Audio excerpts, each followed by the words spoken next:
ছেড়ে আসার সময় কেন বুঝিনি যে এটা এরকম কিছু হতে পারে, এরকম এই রিয়েলাইজেশনটা কেন হয়নি, ওই জিনিসগুলো অনেক বেশি কষ্ট লাগছিল। ও আমাকে দেখে ভয় পেয়ে গেছে, যে ও ভাবছে যে কি হলো, আমি কি ভুল করলাম ওকে নিয়ে এসে। তারপরে গাড়িতে যখন উঠেছে, গাড়িতে হিটারে আস্তে আস্তে আস্তে করে মনে হলো কি আমি আমার জীবন ফিরে পেলাম।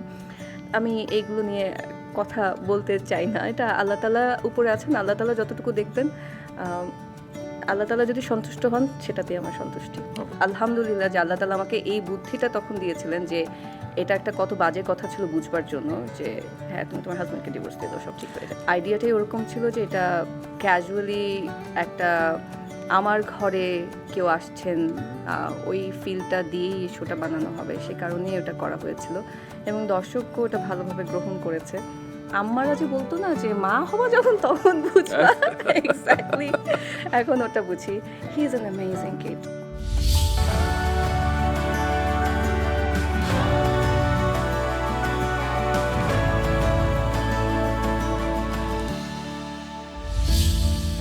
কখনো কি খেয়াল করেছেন আমাদের জীবনে কিছু মানুষ থাকেন যাদের আমরা প্রতিদিন দেখি না, তবু ভুলেও যায় না। বছরের পর বছর কেটে যায়, নতুন মুখ আসে, নতুন আলো জ্বলে, নতুন করে গল্প লেখা হয়, তবু সেই সব মানুষদের অভাব কখনো পূরণ হয় না। আমরা স্মৃতির দরজায় করানের সেই নামগুলোই খুঁজে বেড়াই। ডিয়ার ভিউয়ার্স অ্যান্ড লিসেনার্স, আজ আমার অতিথি তেমনই একজন তারকা, একটি চেনা মুখ, প্রাণবন্ত হাসি, স্বচ্ছ কণ্ঠ, নান্দনিক উপস্থিতি। একটা সময় ক্রিকেট মানে ছিল তার নাম, কারণ তিনি শুধু অনুষ্ঠান সঞ্চালনা করতেন না, দর্শকদের সঙ্গে সম্পর্ক তৈরি করতেন। সবার মতো না হয়ে নিজের আলাদা সত্তা তৈরি করতেন, আর সেই কারণে তাকে আজও আমরা ভালোবাসি, তার জন্য অপেক্ষা করি। তবে অপেক্ষার পালা শেষ। আজ আমার অতিথি সেই প্রিয় মানুষ যাকে শুধু ভালোবাসা যায়, প্রতিস্থাপন করা যায় না। প্রিয় মারিয়া নূর। বাবা, আমি তো ইমোশনাল হয়ে গেল। আমি এত ইমোশনাল। সুন্দর, এত সুন্দর করে, মানে আমার না, আজকে আসলে আমার কাছে আমি শুরু করবার আগে থেকে বেশি emotional, to be honest, because এই জায়গাটাতে অনেক দিন পরে আসা, একদম। এই সিটে অনেক দিন পরে বসা, যদিও আজকে আমি অতিথি হিসেবে, তারপরও আরেকটা জিনিস হচ্ছে কি, আমি আপনার রিসার্চ এবং আপনার স্ক্রিপ্টে অনেক কাজ করেছি, সেটা একদম। হয়তো বা দর্শকরা জানেন না, আজকে আমি বললাম। সেই জায়গাটা থেকে আজকে সেই মানুষটা আমার সামনে বসে আমাকে প্রশ্ন করবে, আমাকে উত্তর দিতে হবে। না, না, লট এটা অফ প্রেশার। প্রশ্ন তো না, আমরা লট আড্ডা অফ দেবো প্রেশার, আর হ্যাঁ কি। আমি তো জানি আড্ডা দিব, বাট তারপরেও মানে but thank you Maria, such thanks an for coming. emotional আমরা ride. খুব মিস করেছি। আপনি ইমোশনাল, আমারও গুজ বাম্পস হচ্ছে, কারণ যেটা বলছিলেন যে আপনার সাথে অনেক কাজ হয়েছে। এই যেখানে বসে আছেন সেখানে আপনি হোস্ট হিসেবে বসেছিলেন স্টার নাইটে, এবং কখনো হয়তো আমরা জাহিদ হাসান ভাইয়ের কাছ থেকে দোয়া শিখছি, ইয়া মুকাদ্দিমু। কখনো আপনার মনে আছে? বাহ। এবং আমরা কখনো হয়তো মৌ আপার সাথে খুব দারুণ একটি সময় কাটাচ্ছি, নোবেল ভাইয়ের সাথে সময় কাটাচ্ছি, এবং যখন ব্রেকে আপনি যখন আমাদের খেলার শোগুলো করতেন, হয়তো সারাদিন মাছরাঙা টেলিভিশনে থাকতেন, আমরা ব্রেকে অনেক কথা বলতাম, অনেক গল্প করতাম। Beautiful days, আমার সেই golden দিনগুলোর days. কথা মনে হচ্ছে বারবার। Yeah, I know. I'm actually having the same feeling, to be honest. একদম। তো মারিয়ানুর রওশন, বলুন তো আপনাকে এখন আমি শুরুতে কোন প্রশ্নটা করতে পারি, মানে আমাদের আড্ডাটা শুরু হতে পারে কি? আপনি না বললেন প্রশ্ন করবেন না, আড্ডা দিব। আরে এই আড্ডার মাঝে তো যেটা প্রশ্ন আপনার উত্তর মনে হয় থাকতেই সেটাই পারে। বলে দেন। না, আপনি বলেন আমার না তো যে মনে হচ্ছে আমি অনেক কথা বলে দিই। ধরেন আপনি এখন রুম্মান রশিদ খান, আপনি মারিয়ানুর রওশনকে কি প্রশ্ন করবেন? হ্যাঁ, কেন চলে গেলেন? এক্স্যাক্টলি। কেন কেন কেন কেন তাই না? বলেন? আমি জানি না, আমার কাছে মনে হলো যে আমি হলে হয়তো এই প্রশ্নটাই করতাম। কেন চলে গেলাম? I chose my family. Okay. I had two option, আমি কি আমার নিজের পরিবারকে বাছাই করব, নাকি আমি আমার যে ভালো লাগার ক্যারিয়ার সেটাকে বাছাই করবো। বলছি না যে আমার পরিবার, এখানে তো আমার মা আছেন, তারাও তো আমার পরিবার, আমার ভাই বোন আছে, তারাও পরিবার, বাট আমার বাচ্চা, আমার নতুন পরিবার, আমার হাজব্যান্ড, আমি কোনটাকে বাছাই করব সেটার ভিতরে আমার একটা দুটা পাল্লা ছিল। তো দুই নৌকায় তো পা দিয়ে চলা যায় না, তো একটা নৌকাতে উঠে গেলাম, চলে গেলাম, এই আর কি। কিন্তু আমাদের পরিবার থেকে একজন চলে গেল আর কি। হ্যাঁ, হয় না যে মেয়ে বিদায় দিলে না আসলে পরিবার থেকে চলে যায়নি, যে শ্বশুর বাড়িতে বেড়াতে আসবো, বেড়াতে আসলাম, ধরে নেই এটা আমার এখন শ্বশুর বাড়ি। আচ্ছা, আমাদের ভাগিনা কেমন আছে, সাইহান জারিফ? ওহ মাশাআল্লাহ, একটু হোমসিক, কারণ ওর বাবা আসেনি এবার, আমি আচ্ছা। একা এসেছি ওকে নিয়ে, ওর বাবার ব্যস্ততার কারণে আসতে পারেনি। বাট সে খুবই হোমসিক। প্রথম 3 দিন তো সে কান্না কোনোভাবেই থামায়নি। আহারে। বাট কি বলবো, যত দিন যাচ্ছে তত মুগ্ধ হচ্ছি যে একটা আল্লাহর কাছ থেকে একটা ছোট্ট উপহার, সেটা দিন দিন কিভাবে বেড়ে ওঠে, আহ, কত রকমের পার্সোনালিটি অ্যাট্রিবিউট যোগ হয়, কত রকমের সারপ্রাইজ নিয়ে সামনে আসে, ছোট ছোট নতুন নতুন করে যাই বলে প্রত্যেকটাই মনে হয় কি মানে একদম ব্রেইনে প্রিন্ট হয়ে যাচ্ছে। হ্যাঁ, একদম, এটা একদম। এটা এটার জন্য কোনো ক্যামেরা লাগে না, এটা অটোমেটিক্যালি আপনার স্টোর হয়ে যায় মেমোরিতে। এটা না একটা অদ্ভুত রকমের, মানে আম্মারা যে বলতো না যে মা হওয়া যখন তখন বুঝবা, এক্স্যাক্টলি এখন ওটা বুঝি। He is an amazing kid, he is মাশাআল্লাহ। Such composed kid, he is calm. ও আমি যে আমাকে সবাই জিজ্ঞেস করে যে এই যে এত লম্বা একটা ফ্লাইট ছিল, সাইহান কিরকম ছিল, একা এসেছেন সাইহানকে নিয়ে, ভাইয়া আসেনি কীভাবে? Trust me, Saihan is the best companion. ও একদমই ফ্লাইটে কান্না করে না, উল্টো অন্য বাচ্চারা কাঁদলেও ওরকম খোঁজে বাচ্চা কেন কাঁদছে। আমার পাশে যিনি বসে থাকেন, পাশের সিটে যে থাকে, সেও ভাবে যে আচ্ছা এই বাচ্চাটা একদম কাঁদে না, ওর সাথে বন্ধুত্ব হয়ে যায়। খুবই ভালো, How মানে smart. He is very calm, he is very calm and composed. Or tantrum খুবই রেয়ার, বাহ, খুবই বাহ। রেয়ার আমি বলবো। তো ওর কথা তো শুনলাম, ওর জন্ম হয়েছিল 12ই মে 2022-এ এবং সেদিন থেকে আজ অবধি 4 বছর 2 মাস 27 দিন। ও মাই গড, আমিও তো দিন গুনিনি। রোমান ভাই, আপনার এই স্পেশালিটিটা আর কারোর সাথে মিলে না একদম। এনিওয়ে, মানে এই সময়ে আমি একজন মারিয়ানুরকে আবিষ্কার করতে চাই, মানে মাতৃত্ব। আমি যখন আপনি আজকে এলেন তখন থেকে আপনার ভেতর একটা গ্লো দেখছি এবং সেটা মাতৃত্বের গ্লো। তো এই 4 বছর 2 মাস 27 দিন আপনাকে কতটা পরিবর্তন করেছে? অনেক, অনেক। আমি বলবো যে মাতৃত্বটা না, মাতৃত্ব বা পিতৃত্ব দুটোর ক্ষেত্রেই হয়তো বা, আমি যেহেতু মা আমি আমারটাই বলি, জীবনের ফিলোসফিটা অনেকখানি চেঞ্জ করে দেয়। একটা সময় ছিল যে আমার কাজ আমার কাছে ছিল হায়েস্ট প্রায়োরিটি, কাজ করতে আমার ভীষণ ভালো লাগতো। কাজ ছাড়া আমার থাকলে অস্থির লাগতো। নিজেই যখন কাজ করতে করতে হাঁপিয়ে উঠতাম তখন বলতাম যে উফ আর ভালো লাগছে না, একটু ব্রেক নেবো, কিন্তু যখন আবার ব্রেক নিতাম তখন আবার অস্থির লাগতো, হ্যাঁ, সাফোকেটিং লাগতো। এখন না ব্যাপারটা উল্টো হয়েছে। আমি যে দেশের বাইরে থাকি আমাকে সবাই প্রশ্ন করে তুমি কি করো, আমি বলি আমি স্টে অ্যাট হোম মম। হ্যাঁ, বিকজ আমি আমার বাচ্চাকে এখন সময় দিতে চাই। আমার কাছে মনে হয় যে আমি ক্যারিয়ার গড়তে পারবো ওখানে নতুন। আমি ওয়ার্ক ফ্রম হোম করি, আমার নিজের একটা সেট আপ আমি আচ্ছা। তৈরি করেছি। যে কাজটা আমি করি সেটা এক্সপ্লেইন করাটা হয়তো বা অনেকের কাছে একটু ডিফিকাল্ট হবে। আমি আমার মতো করে সেটা নিজেকে ট্রেন আপ করে ওটা শুরু করেছি। বাট ও যতটুকু সময় স্কুলে থাকে ওই সময়টুকুকে আমি কাজে লাগানোর চেষ্টা করি। বাকি সময়টুকু যতটুকু সময় ঘরে থাকে আমার কাছে মনে হয় যে আমি প্রত্যেকটা মুহূর্ত ওর সাথে যতটুকু কাটাতে পারি আমার কাছে তত বেশি শান্তি লাগে। থাকে না একটা সময় আহ, একটা এক্সশন কাজ করে, মনে হয় আর কত, কিন্তু ওই এক্সশনটা কাজ করলেও মনে হয় কি যে ওর যখন আমি আবার এক্সাইটমেন্টটা দেখাচ্ছি, ও একটা হাসি দিচ্ছে, এটার তখনই সব এক্সশন চলে যায়। চলে যায়। মানে মাতৃত্বটা পরিবর্তন অনেক বেশি কাম হয়েছে আগে থেকে। অনেক সিদ্ধান্ত নেবার ক্ষেত্রে সবার আগে সাইহান চলে আসে, যেটা আগে যে কোনো একটা সিদ্ধান্ত জাস্ট এভাবে নিয়ে নিতাম, মনে হচ্ছে জাস্ট করে ফেললাম, এটার কনসিকুয়েন্সেস কী হতে পারে সেটা না, বাট এখন হচ্ছে গিয়ে কনসিকুয়েন্সেস, অনেক ক্যালকুলেশন, যোগ বিয়োগ গুণ ভাগ যত রকমের, হ্যাঁ, পিথাগোরাসের উপপাদ্য দরকার হলে সেটা নিয়ে আসবো, ওরকম করে অনেক কিছু চিন্তা করে তারপরে ডিসিশন নিতে হয়। আরও অনেক পরিবর্তন। সবচেয়ে বেশি বলতে পারবে রাজিত তো বলে যে ওর এখন পাত্তা নাই, সব কিছু সাইহান দখল করে নিয়েছে। থাকে না যে পরিবারের কাছে এসেছি, যখন সাইহান হোমসিক হয়ে গেল, 2 দিনে অস্থির হয়ে যাচ্ছে, তখন মনে হচ্ছে যে নিজের যে একটা ভালো লাগে যে আমি এত দিন পরে আমার মার কাছে এসেছি, আমার ভাই বোনের কাছে এসেছি, সব কিছু বাদ দিয়ে আমার বাচ্চার যে খারাপ লাগছে ওটা বেশি বদার করছে আমাকে। আমি বলছি যে আম্মু আমি টিকিটটা একটু এগিয়ে নিয়ে আসি, আম্মু চলে যাব। তখন আম্মু আমাকে বুঝাচ্ছে দেখো এরকম আমারও মনে হতো, দেখবে যে আর কয়দিন পরে ঠিক হয়ে যাবে, চলে যাবে।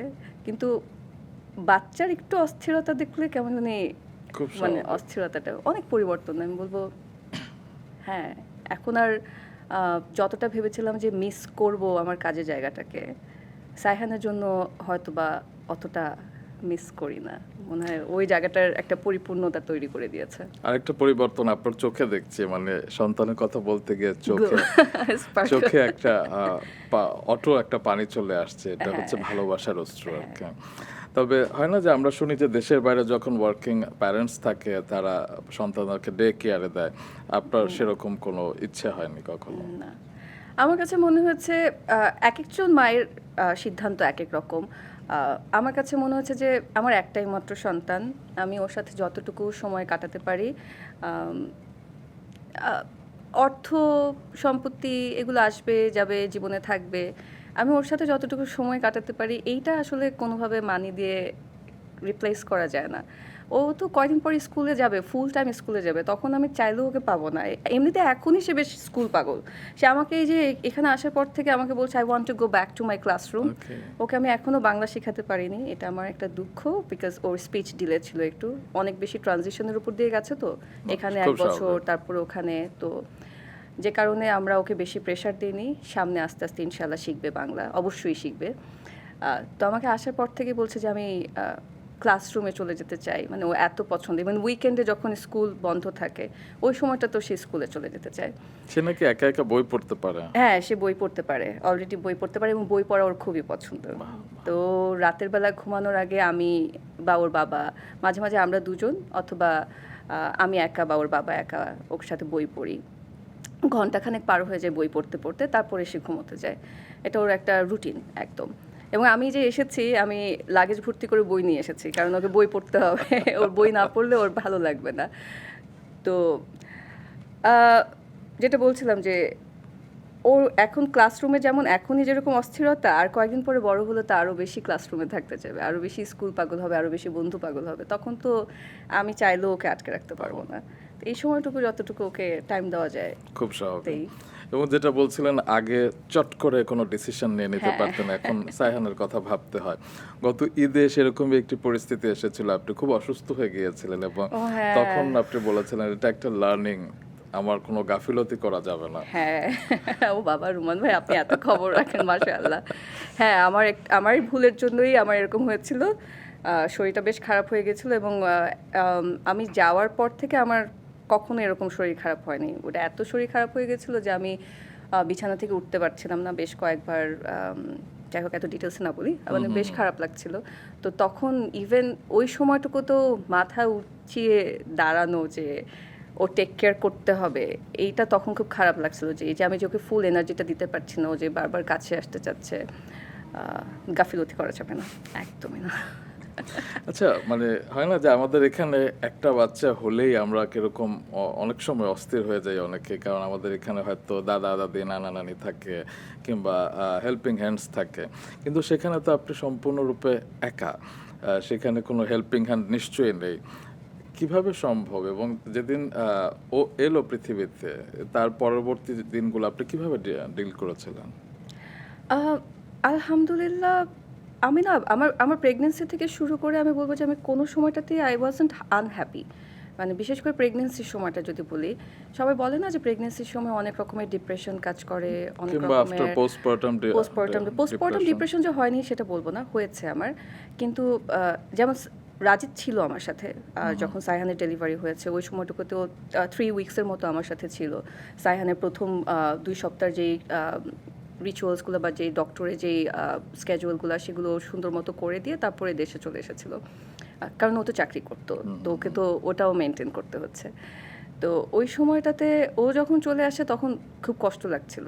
বাট একটা জিনিস আমি করেছিলাম, হয়তোবা সে কারণে আমার আস্তে আস্তে সহজ হয়ে গেছিলো, সেটা হচ্ছে পুরো প্রেগনেন্সির সময়টাকে না আমি নিজেকে ট্রেন আপ করেছিলাম যে বাচ্চাকে ঘুমানোর সময়গুলো কিভাবে ঠিক করতে হবে, বাচ্চার খাওয়ানোর টাইম স্ক্যাজুয়ালটাকে কিভাবে ঠিক রাখতে হবে। যেমন রাত 10টা বাজলেই ওকে আমি ঘুম পাড়িয়ে ফেলতাম, এবং যখন রাতের বেলা মাঝরাতে ঘুম থেকে তো উঠবেই বাচ্চা, ওই সময়টুকুতে আমি কোনো আই কন্ট্যাক্ট করতাম না। আমি যদি আই কন্ট্যাক্ট করি তাহলে ওর নার্ভগুলো সব অ্যাক্টিভ হয়ে যাবে, ও আর ঘুমাতে যাবে না। এটা খুবই কষ্টের কাজ একটা মার জন্য। বাট আমি লাইট অন করতাম না, চুপচাপ অন্যদিকে তাকিয়ে ওকে একদম এরকম করে খাওয়ানো থেকে শুরু করে ডাইপার চেঞ্জ এগুলো করে টোরে তারপরে হচ্ছে কি আমি আবার ওকে ঘুম পাড়াতাম। এইটা আমাকে পরবর্তীতে হেল্প করেছে। ওর স্ক্যাজুয়ালটা খুবই ফিক্সড। ও সকালবেলা একদম টাইমলি ঘুম থেকে উঠে, দুপুরে টাইমলি ন্যাপ নেয়, রাতের বেলা 8:30 থেকে 9টার ভিতরে ঘুমাতে চলে যায়। এবং 8:30 থেকে 9টার ভিতর বলতে কি আমরা 8টা বাজে ওকে বিছানায় নিয়ে যাই, তারপরে ও বই পড়ে, বই পড়তে পড়তে ওর ঘুম হয়। এই তো মানে ওইভাবে করে মানে আপনি রুটিনটা আপনার ফিক্স নিজের হয়ে ওয়ে গেছে আউটটা বের করে বের করে নিয়েছিলাম। আর সাইহান আমাকে হেল্প করে। ও খুব লক্ষ্মী বাচ্চা। মাশাআল্লাহ। ও মাশাআল্লাহ যদি ওকে আমি কিছু একটা করতে দিই ও চুপচাপ বসে বসে ওটা করে, বা আমি যদি আমার সাথে রান্না করতে এসে সে রান্না বান্না নাড়াচাড়া করে দেয় আমাকে।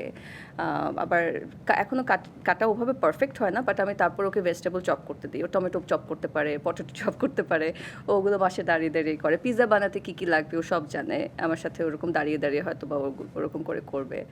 তো ওভাবে করে হয় কি বাচ্চারা না হাউস চোরসে যত বেশি পার্টিসিপেট করে they later become more successful.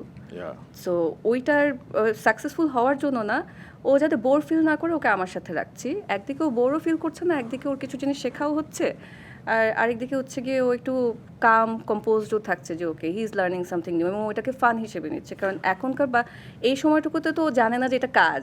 ও তো মনে করছে ও মার সাথে খেলছে, হ্যাঁ অন্যান্য সব খেলার মতো এটা ওর মার কাছে খেলা।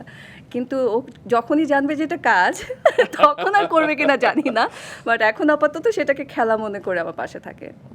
এখন তো নিশ্চয় কাম, কিন্তু হয় না যে আপনি কিরকম অনেক মারা থাকে যে খুব পজেসিভ হয়ে যায় কিংবা খুব প্যারানয়েড মাদার হয়ে যায়, বাচ্চারা একটু ব্যথা পেলে অস্থির হয়ে যায়, সেটা হয়তো বাচ্চাকে আরো এফেক্ট করে। আপনি কিরকম?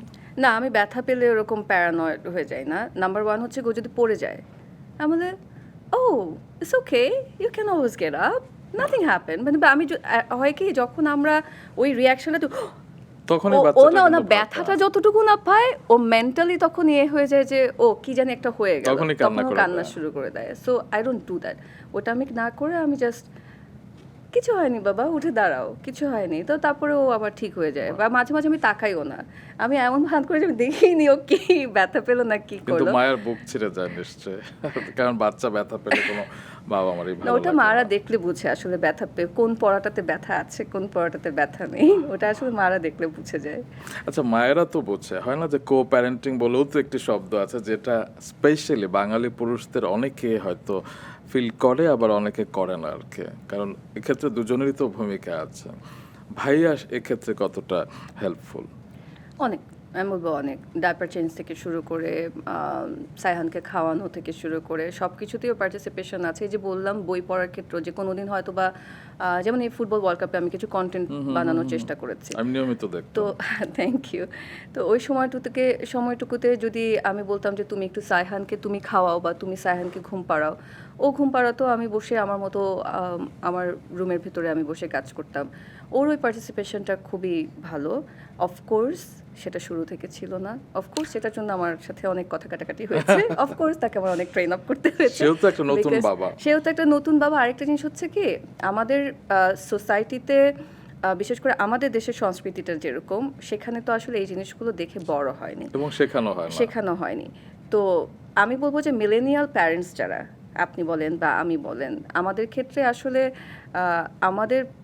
আমরা কিন্তু পুরো একটা জেনারেশনের ট্রেন্ডটাকে ব্রেক করছি। আমাদের বাবা মা যেভাবে বাচ্চা কাছে বড় করেছে আমরা কিন্তু সেভাবে বড় করছি না।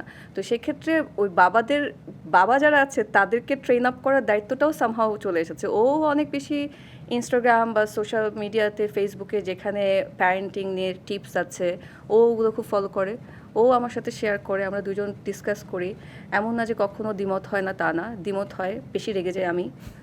আমার সাইহানের সাথে যতটুকু কাম থাকে ওর সাথে তত বেশি রাগি আমি এটা ডিনাই করবো না, বিকজ থাকে না যে একজনের সাথে সারাক্ষণ কাম থাকতে থাকতে আরেকজনের উপর একটু ছাড়তে হবে, ওটা ছাড়ার তো একটা জায়গা লাগবে ওটা আসলে রাজিত হয়ে যায়। And he takes all in, to be honest. মানে আলহামদুলিল্লাহ আমি এই জায়গাটা থেকেও আমি অনেক ব্লেসড।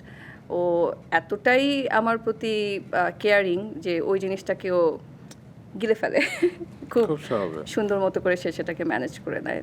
তো ওর পার্টিসিপেশন আমি বলবো যে I truly appreciate. Or participation যথেষ্ট পরিমাণে আছে বলেই আমি ঠিকঠাক থাকতে পারি। আসলে ভালোবাসা থাকলে এই মধুর ঝগড়াঝাটি কিংবা কথা কাটাকাটি কিন্তু কিছু হ্যাঁ, ব্যাপার না, কারণ এক্স্যাক্টলি, দিন শেষে আপনাদের উদ্দেশ্য তো একটাই, সন্তানের একটাই, ভালো থাকা এবং নিজেদের ভালো থাকা। এক্স্যাক্টলি। তবে হয় না যে আপনারা ভালো থাকতে চাইছেন কিংবা আপনাদের মতো ভালো রাখতে চাইছেন পরস্পরকে, কিন্তু পাছে লোকে কিছু বলে অনেক সময়, যে যেমন আপনি যখন প্রেগন্যান্সি পিরিয়ডে একটা ছবি দিয়েছিলেন, সেখানে কিন্তু অনেকে পজিটিভ নেগেটিভ কথাও লিখেছিল, যেটা হয় সব সময় সামাজিক মাধ্যমে সবাই ফ্রিতে পেলে আজকে যা ইচ্ছা তা লিখে দেয়। তো এই বিষয়গুলো কি কোনোভাবে আপনাকে কিংবা ভাইয়াকে এফেক্ট করেছিল? না, একদমই না, একদমই না, কোনোভাবেই না। যেমন সবচেয়ে বেশি কমেন্ট যেটা ছিল সেটা হচ্ছে গিয়ে বিয়ে হলো কবে, এবার এখন বাচ্চা। হ্যাঁ, কারণ কিন্তু এই যে বিয়ের কথাটা যে আমি কখনো পাবলিক, আপনারা সবাই জানতেন আমার সাথে যারা কাজ 2011 সালে করেছে। 15 জুন ও বাবা, আমি আপনাকে আপনারা উইশ করি সব হ্যাঁ সময়। সবসময় উইশ করেন, এটা আমার খুবই ভালো লাগে। জন্মদিন হোক বা ইভেন সায়হানের জন্মদিন হোক, সবসময় আপনি কখনোই মিস করেননি। আহ, যেটা হয় যে কি বলবো, এই যে বিয়ের কথাটা আমার, আপনারা যারা আমার সাথে কাজ করেছেন, আপনারা যারা আমার সাথে আশেপাশে সব সময় ছিলেন, আপনারা জানতেন। কিন্তু পাবলিকলি কোনো নিউজ পেপার বা সোশ্যাল মিডিয়াতে পাবলিক পোস্ট না করার রিজনটা কিন্তু আমি না। ভাইয়া। এটা আমার কখনোই ডিসিশন ছিল না, এটা ওর ডিসিশন ছিল। তো যখন আমি বললাম যে সায়হান মানে আমাদের বাচ্চা পৃথিবীতে আসবে, এবার আমরা একটু সুন্দর করে ফটোশ্যুট করে একটু আপলোড দিই, এবার তো একটু নিজেদের সেলিব্রেশনটা করতেই পারি। আহ, ও তখন ওটা ধরেই নিয়েছে যে মানুষ কিছু কথা বলবে, ও জানে বলেই আগে কখনো এটাকে এভাবে পাবলিকলি কোনো ইন্টারভিউ বা কোথাও ও নিজের উপস্থিতিটা নিয়ে আসেনি, যে কারণে ওটা আসলে আমাদেরকে একেবারেই এফেক্ট করেনি এবং আমরা কমেন্টগুলো ওভাবে করে পড়িও নি, টু বি অনেস্ট। পড়া উচিত না আসলে, হ্যাঁ, কারণ মানে এটা এটা খুবই সুন্দর একটা মোমেন্ট। এটা যদি কেউ পজিটিভলি নিতে পারে ভালো, যদি কেউ নেগেটিভলি নেয়, ইটস देयर ফেট আসলে। তো ওদের আসলে ফ্রাস্ট্রেশন গুলো সেখানেই আসলে হ্যাঁ। তারা। এবং আমার কাছে মনে হয় সোশ্যাল মিডিয়াতে এখন না একটা ব্যাপার হয়ে গেছে কি রুমান ভাই, যেটা খুবই আমার, বিশেষ করে এবার ফুটবলের এই ওয়ার্ল্ড কাপে আমি আরো বেশি করে খেয়াল করেছি। কারণ হচ্ছে এছাড়া না আমার সোশ্যাল মিডিয়াতে এত অ্যাক্টিভ থাকা হয়নি গত কয়েক আপনি বছর। খুব অ্যাক্টিভ ছিলেন ফিফা আমি এইবার খুব অ্যাক্টিভ ছিলাম, কিন্তু আমার মানে থাকে না যে একটু স্ক্রল করা, ইভেন আমার স্ক্রলও করা হতো না। আমি এতটাই বেশি ইনঅ্যাক্টিভ ছিলাম, যে কারণে কন্টেন্ট তো দূরের কথা, কিছু দেখাও হতো না, কারো কোনো কন্টেন্টও কমেন্ট দেওয়া সেটাও হতো না। আমি এবার খেয়াল করলাম যে মানুষ এখন সোশ্যাল মিডিয়ার জায়গাটা এরকম হয়ে গেছে যে একটা ধরেন ট্রেন্ড হলো যে কেউ একজন এসে অ্যাটাকিং একটা কমেন্ট করছে, তারপরে না সবাই একসাথে জড়ো হবে যে এই জায়গাটাতে সবাইকে পার্টিসিপেট করতে হবে, অংশগ্রহণ করতে হবে, যে এটা একটা ট্রেন্ড হয়ে গেল, যে এইটা একটা ভাইরাল মোমেন্ট অ্যান্ড এই জায়গাটাতে সবাই যে নেগেটিভ করছে, আমি যদি পার্টিসিপেট না করি দেন একটা ওই যে ফিয়ার অফ মিসিং আউটের মতো একটা ব্যাপার। হ্যাঁ, এবং এটা যে কি টক্সিক একটা ব্যাপার হয়ে গেছে। আমি আসলে এইবার ওয়ার্ল্ড কাপের সময় যদি এত অ্যাক্টিভ না থাকতাম আমি এটা বুঝতে পারতাম না, বাট এটা খুবই ভয়ঙ্কর একটা ব্যাপার, খুবই ভয়ঙ্কর খুবই এবং ভয়ঙ্কর। খুবই অ্যালার্মিং, আমরা আসলে কোন দিকে যাচ্ছি এটা বোঝার জন্য। সেই সময়টার কথা শুনতে চাই, 2021 সালে আপনি বেশ কয়েক মাস হসপিটালে ছিলেন আর কি, এবং আপনার মিসক্যারেজ হয়েছিল। না না, 2021-এ মিসক্যারেজ হয়নি, আমার মিসক্যারেজ হয়েছিল 2014 শেষে। 2021-এরটা এটা আবার অন্য কাহিনী। ওটার পরে আমি ডিসিশন নিয়েছিলাম যে মানে এর আগে আমি প্রসেসিং ভাবছিলাম যে করব, আমি দেশের বাইরে যাব, আমার বাচ্চাকে আমি চেয়েছিলাম যে আহ, দেশের বাইরেই তাকে বড় করব, এরকম একটা আমার ইচ্ছা ছিল। বাট 2021-এ যখন আমি হসপিটালাইজড হলাম তখন আমি ডিসিশনটাতে একদম পাকাপোক্ত হয়ে গেলাম যে না, আমি চলেই যাব, আমি আর থাকবো না। আমার পুরো এই অসুস্থতার কারণটা ছিল ট্রিটমেন্টের ভুলের কারণে। আমি জাস্ট একটা ফুড পয়জনিং নিয়ে হসপিটালে ভর্তি হয়েছিলাম এবং ট্রিটমেন্টটা এতই বাজে ছিল সেটা আমাকে প্যানক্রিয়াটাইটিস পর্যন্ত নিয়ে যায় এবং আমার প্রেস হয়েছিল, আমি আইসিইউতে পর্যন্ত গিয়েছিলাম। আমি চোখে 3 দিন ধরে সব সাদা, আমি কিছু দেখতে পাচ্ছি না, মানে 3 দিন ধরে চোখে না দেখাটা ওটা যে কি ভয়ঙ্কর, মানে ওই সময়টা যে কি ভয়ঙ্কর একটা সময় ছিল আমি বুঝাতে পারবো না। এবং তারপরে এটার পরে আরও ভুল কিছু ট্রিটমেন্ট হলো এবং সেটার জন্য আমি বেশ অনেক দিন ধরে ভুগেছিলাম, নিউরো মেডিসিন, যেটা আমার কোনো দরকারই ছিল না। পরে অনেক ডক্টর দেখানোর পরে ফাইনালি আমার কাজিনের ফ্রেন্ড উনি তখন বললেন যে stop all the neuro medicine, তোমার কোনো রকমের নিউরো প্রবলেম নাই, তুমি নিউরো মেডিসিন নিচ্ছ বলে তোমার সব রকমের এই প্রবলেমগুলো দেখা দিচ্ছে, তো তুমি সব নিউরো মেডিসিনগুলো বন্ধ করো। নিউরো মেডিসিনের তো এমনিতেই সাইড এফেক্ট থাকে, কিন্তু সেটা যদি ভুল ট্রিটমেন্টে হয় সেটা আরও বেশি বাজেভাবে এফেক্ট করে। তো তো ওইটা ছিল আরেকটা কাহিনী। আর মিসক্যারেজ হয়েছিল আমার 2014 শেষে। ওটার অন্য ওটার সময় হসপিটালাইজ হতে হয়নি। ওটা সময় আমি খুব ডিপ্রেশনে চলে গেছিলাম এবং ওই সময়টাতে আমি একদম এতই ডিপ্রেশনে চলে গিয়েছিলাম যে আমি কাজ করতে চাচ্ছিলাম না। কারণ আমার কাছে মনে হচ্ছিল কি যে মিসক্যারেজটা আমার দোষের কারণে হয়েছে, আমার ভুলের কারণে। তখন এটা সামহাও চারপাশের কথার কারণে এটা আমাকে এফেক্ট করছিল, যেটা আমার ভুলের কারণে হয়েছে। আমি আমার দাদা বাড়িতে বেড়াতে গিয়েছিলাম প্রথমবারের মতো। আমার শ্বশুর বাড়ির পরিবার এবং আমার বাবার বাড়ির পরিবার দুটো পরিবারকে একসাথে করে দাদা বাড়ি বেড়াতে গিয়েছিলাম। তো ওই সময়টাতে আমি মাত্র জেনেছি যে আমি প্রেগনেন্ট। তো আমার কাছে সবার ওই কথা, ওই মন্তব্য যে আমি যদি দাদাবাড়ির জার্নিটা না করতাম আমার মিসক্যারেজটা হতো না, ওটা আমাকে খুব এফেক্ট করছিল। তো তখন আমি কাজ করা একদম মানে আমি কাজই করব না, আমি আর কারোর সামনেই আসবো না, ওরকম একটা ব্যাপার হয়ে গেছিলো। বাট কিছু বন্ধুরা আমাকে সামনে নিয়ে আসলো জোর করে, and I am always grateful to them, always grateful to them. অবশ্যই জীবনে আসলে কিছু মানুষ লাগে যাদের কারণে আমরা আলোর দেখা পাই। আসলে একা একা আসলে ডিল করা যায় না। কিন্তু আপনি এখন তো আছেন সেই শুধু আমেরিকায়। আপনি যদি কোনো সমস্যায় থাকেন, আপনি কাকে স্মরণ করেন কিংবা কাদের আপনি হেল্প নেন? এখনও আমার বন্ধুদের সাথে কথা বলি। কখনো কি কোনো কাউন্সিলর কিংবা সাইকিয়াট্রিস্টের সাথে আপনার? না, এখনও না। আমি 2021-এ নিয়েছিলাম বাংলাদেশে যখন ছিলাম, এবং ভয়ঙ্কর এক্সপিরিয়েন্স আমার। আমি সাইকিয়াট্রিস্টের সাথে যখন নিউরোমেডিসিন নিচ্ছি, তখন আসলে নিউরোমেডিসিনটা কি আমার আসলেই দরকার? আমি আমার কি হচ্ছে, আমার রাজিতের সাথে খুব প্রবলেম হচ্ছিল তখন। যে আমার কাছে মনে হচ্ছিল রাজিতকে আমার ভালো চাচ্ছে না, যে আমাকে সার্জারি করতে বলছে, এই করতে বলছে, রাজিত মানা করছে। ওই যে neuromedicine that was messing up with my head. আমার থট প্রসেসটাকে উল্টাপাল্টা করে দিচ্ছিল। তখন আমি একজন সাইকিয়াট্রিস্টের সাথে কথা বললাম, থেরাপিস্টের সাথে আমি জাস্ট 1 ঘন্টা কথা বললাম। থাকে না, যেহেতু আমার রাজিতের উপর সব রাগ তো আমি তো সব রাজিতকে নিয়ে নেগেটিভ কথা বলছি। হ্যাঁ, তো থেরাপিস্ট আমাকে ঘন্টাখানেক শেষে যখন আমার কথা শোনা শেষ হলো, তখন সে আমাকে বলছে, আপনি যদি আপনার হাজব্যান্ডকে ডিভোর্স দিয়ে দেন, আপনার সব প্রবলেমের সলিউশন হয়ে যাবে। হোয়াট? আমি শুনে না, আমি যদিও তখন আমার মানে অবস্থা খুব একটা ভালো না, ইভেন আফটার দ্যাট আমার কাছে একটা ধাক্কা লাগলো। একটা থেরাপিস্ট কখনোই আমাকে এই কনক্লুশন দিতে পারে না। সে Definitely not. ওয়ার্কআউট করতে হবে কীভাবে সেটা নিয়ে আমাকে সাজেস্ট করবে, সে কখনোই আমাকে এই কথাটা বলতে পারে না। তখন আমি রাজিতের কাছে গেলাম, আমি রাজিতকে বললাম, রাজিত, আমার ভুল হচ্ছে, আসো তো আমরা এটা কীভাবে ঠিক করতে পারি আমাকে বলো। আমরা দুজন মিলে আলোচনা করলাম। তখন আমি আবার ওই যে ডক্টরের কাছে গেলাম, নিউরোমেডিসিনগুলো অফ হলো, অ্যান্ড দেন আমার আবার নর্মাল স্টেটে ফিরে আসলাম। আলহামদুলিল্লাহ। আসলে বাট আমার কাছে জাস্ট তখন আলহামদুলিল্লাহ যে আল্লাহ তাআলা আমাকে এই বুদ্ধিটা তখন দিয়েছিলেন যে এটা একটা কত বাজে কথা ছিল বুঝবার জন্য, যে হ্যাঁ, তুমি তোমার হাজব্যান্ডকে ডিভোর্স দিয়ে দাও, সব ঠিক হয়ে যাবে। এটা হয়তো আল্লাহর তরফ থেকে একটা পরীক্ষা ছিল এবং সেই পরীক্ষা আপনি সফলভাবে উত্তীর্ণ হয়েছে। আলহামদুলিল্লাহ। তবে হয় না যে আমরা অনেক সময় মায়েরা এতটাই ডিভোটেড থাকি ফ্যামিলির ব্যাপারে, সন্তানের ব্যাপারে, নিজের দিকে খেয়াল করতে ভুলে যায়। একজন মায়ের এক্ষেত্রে কি করা দরকার আপনার কি মনে হয়? নিজের প্রতি খেয়াল কি আপনি করেন? আহ, চেষ্টা করি, একেবারে করি না বলবো না, বাট যতটুকু করা দরকার ততটুকু করি না।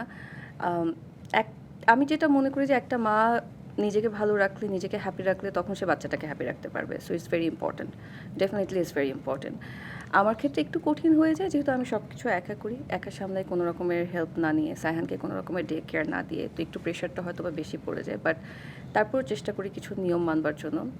এখন সামনে হয়তো বা নিয়মটা আরও বাড়বে, বাট আই ট্রুলি বিলিভ যে একটা মা যত বেশি হাসি খুশি থাকবে, তত বেশি তার বাচ্চা ভালো থাকবে। সো মায়ের নিজের যত্ন নেওয়াটা খুব গুরুত্বপূর্ণ। অবশ্যই। তো আপনাদের 11 সালে বিয়ে হয়েছিল এবং সায়হান হয়েছে 22 সালে। তো মাঝের সময়টা আশপাশের মানুষ কিংবা হয় না যে পরিবারের বাইরের অনেকের থেকে কি কোনো প্রেশার ছিল কিংবা কোনো কথা শুনতে হয়েছিল যে? হ্যাঁ, আরে বাংলাদেশে থাকবো, এটা হবে না।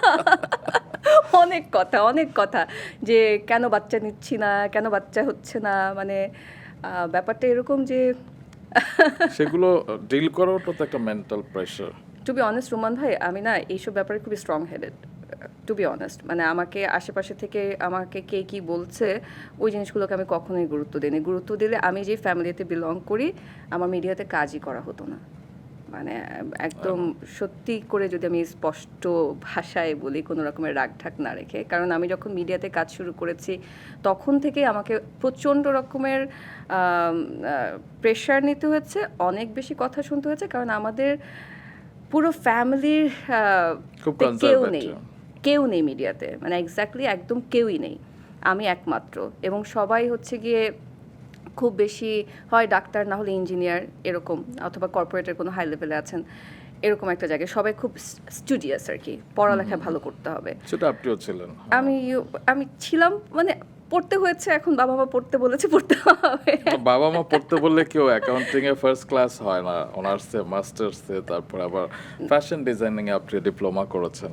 হ্যাঁ, Oh my করেছি, চেষ্টা করেছি যে আব্বু এটা হয় কি, মানে ফ্যামিলি ভ্যালুজের একটা ব্যাপার আছে, মানে যত কিছুই হোক না কেন আমার বাবা মা আমাকে আদর করে বড় করেছেন। আমার বাবা মা কখনো আমার গায়ে হাত তোলেনি, আমাদের কারো বাচ্চাদের গায়ে, যে ওই জেনারেশনের বাবা মা যেটা করেন, কখনোই গায়ে হাত তোলেননি। আমার মা সব সময় খুব বুঝিয়ে কথা বলেছেন, খুবই স্ট্রং একজন মানুষ। মানে আমি বলবো যে আলহামদুলিল্লাহ আমি যতটুকু আমার ভ্যালুসটাকে ঠিকঠাক রাখতে পেরেছি সেটা আমার মায়ের জন্য। আমার আম্মুর সাথে আমার বন্ধুত্বটা অনেক অন্যরকম। আমি আম্মুর সাথে সব কিছু শেয়ার করি। আমার যখনই কোনো একটা প্রথম ছেলে বন্ধু হয়েছে সেটাও আমি আম্মুর সাথে শেয়ার করছি, আমি কখনো লুকাইনি। তো ওই জায়গা থেকে আমি বলবো যে আম্মু আব্বু যখন বলতো যে পড়তে হবে, আমার তখন ওটা করতে হবে আর কি, যে তাদের আমি আমার পছন্দটা বাছাই করে নিয়েছি। তারা আমাকে যে খুব বেশি বাধা দিয়েছে তা না, উল্টো কী হয়েছে জানেন, আমি কিন্তু বাংলাদেশ বেতারে কাজ করতাম, বাংলাদেশ বেতারে এনলিস্টেড ছিলাম, বাংলাদেশ টেলিভিশনে কাজ করেছি। তখন আমি মাত্র স্কুলে পড়ি, আব্বু কিন্তু নিজেই নিয়ে যেত। হ্যাঁ, তখন কিন্তু বাধা দেয়নি, বরঞ্চ উল্টো নিজে নিয়ে যেত। তো সাপোর্ট পেয়েছি, কিন্তু আবার যখন ক্যারিয়ার হিসেবে চয়েস করতে গিয়েছে তখন বাধা পেয়েছে। আর পড়ালেখার ব্যাপারটাতে আব্বু সবসময় নিয়ম করে আমাদেরকে পড়তে বসাতো, সন্ধ্যাবেলা পড়তে বসাতো, অঙ্ক করতে বসাতো। আব্বু ম্যাথে খুব ভালো ছিল, সেজন্য আপনিও ম্যাথসে ভালো। হ্যাঁ, আব্বুর কারণেই ভালো। তো পড়তে হবে, ওই ব্যাপারটা ছিল যে নিজেকে শিক্ষার জায়গাটাতে ঠিক রাখতে হবে। তারপরে আমার আসলে মিডিয়াতে আসাটা এটা একটা কাকতালীয় ব্যাপার ছিল, আমি কখনো ভাবিনি যে আমি সত্যি সত্যি মিডিয়াতে কাজ করব। এটা হয়ে গেছে, জীবন আমাকে নিয়ে এসেছে জীবনের গতিতে। অবশ্যই, এবং জীবনের গতিতে সায়হানও এসেছে আপনার জীবনে। এবং গত 12ই মে তার 4র্থ জন্মদিন ছিল। আপনি খুব সুন্দর করে একটি পোস্ট লিখেছিলেন, আমি এবার সেটি একটু পড়তে চাই দর্শকদের সামনে। চোখে পানি চলে আসবে। আজকে সায়হানের জন্মদিন, আজকে ওর 4 বছর হলো। ভাবতে অবাক লাগছে যে কিভাবে সময় প্রত্যেকটা মুহূর্ত এত দ্রুত পার হয়ে গেল। কালকে রাত 12টা বাজার জন্য অনেক অপেক্ষা, যে 12টা বাজলেই সায়হানের জন্মদিন। সায়হান রাত 12টা পর্যন্ত জেগে থাকে না, কিন্তু আমার ভেতরে মনে হচ্ছে যেন নিজের জন্মদিনের জন্য যেরকম একটি অপেক্ষা, সেরকম একটি এক্সাইটমেন্ট। সায়হানের দিকে তাকিয়ে আছি আর ভাবছি কিভাবে সম্ভব যে এত তাড়াতাড়ি তুমি বড় হয়ে গেলে বাবা, এত তাড়াতাড়ি তোমার 4টা বছর পার হয়ে গেল। যেমন ভীষণ ভালো লাগছে যে আমার ছেলেটা একটার পর একটা মাইলস্টোন অ্যাচিভ করে যাচ্ছে, জীবনের পথে সামনের দিকে এগিয়ে যাচ্ছে। একই সাথে আবার মনের ভেতরে একটা কেমন যেন চাপা ব্যথা অনুভব করছিলাম যে আমার বাচ্চাটা বড়ই হয়ে যাচ্ছে।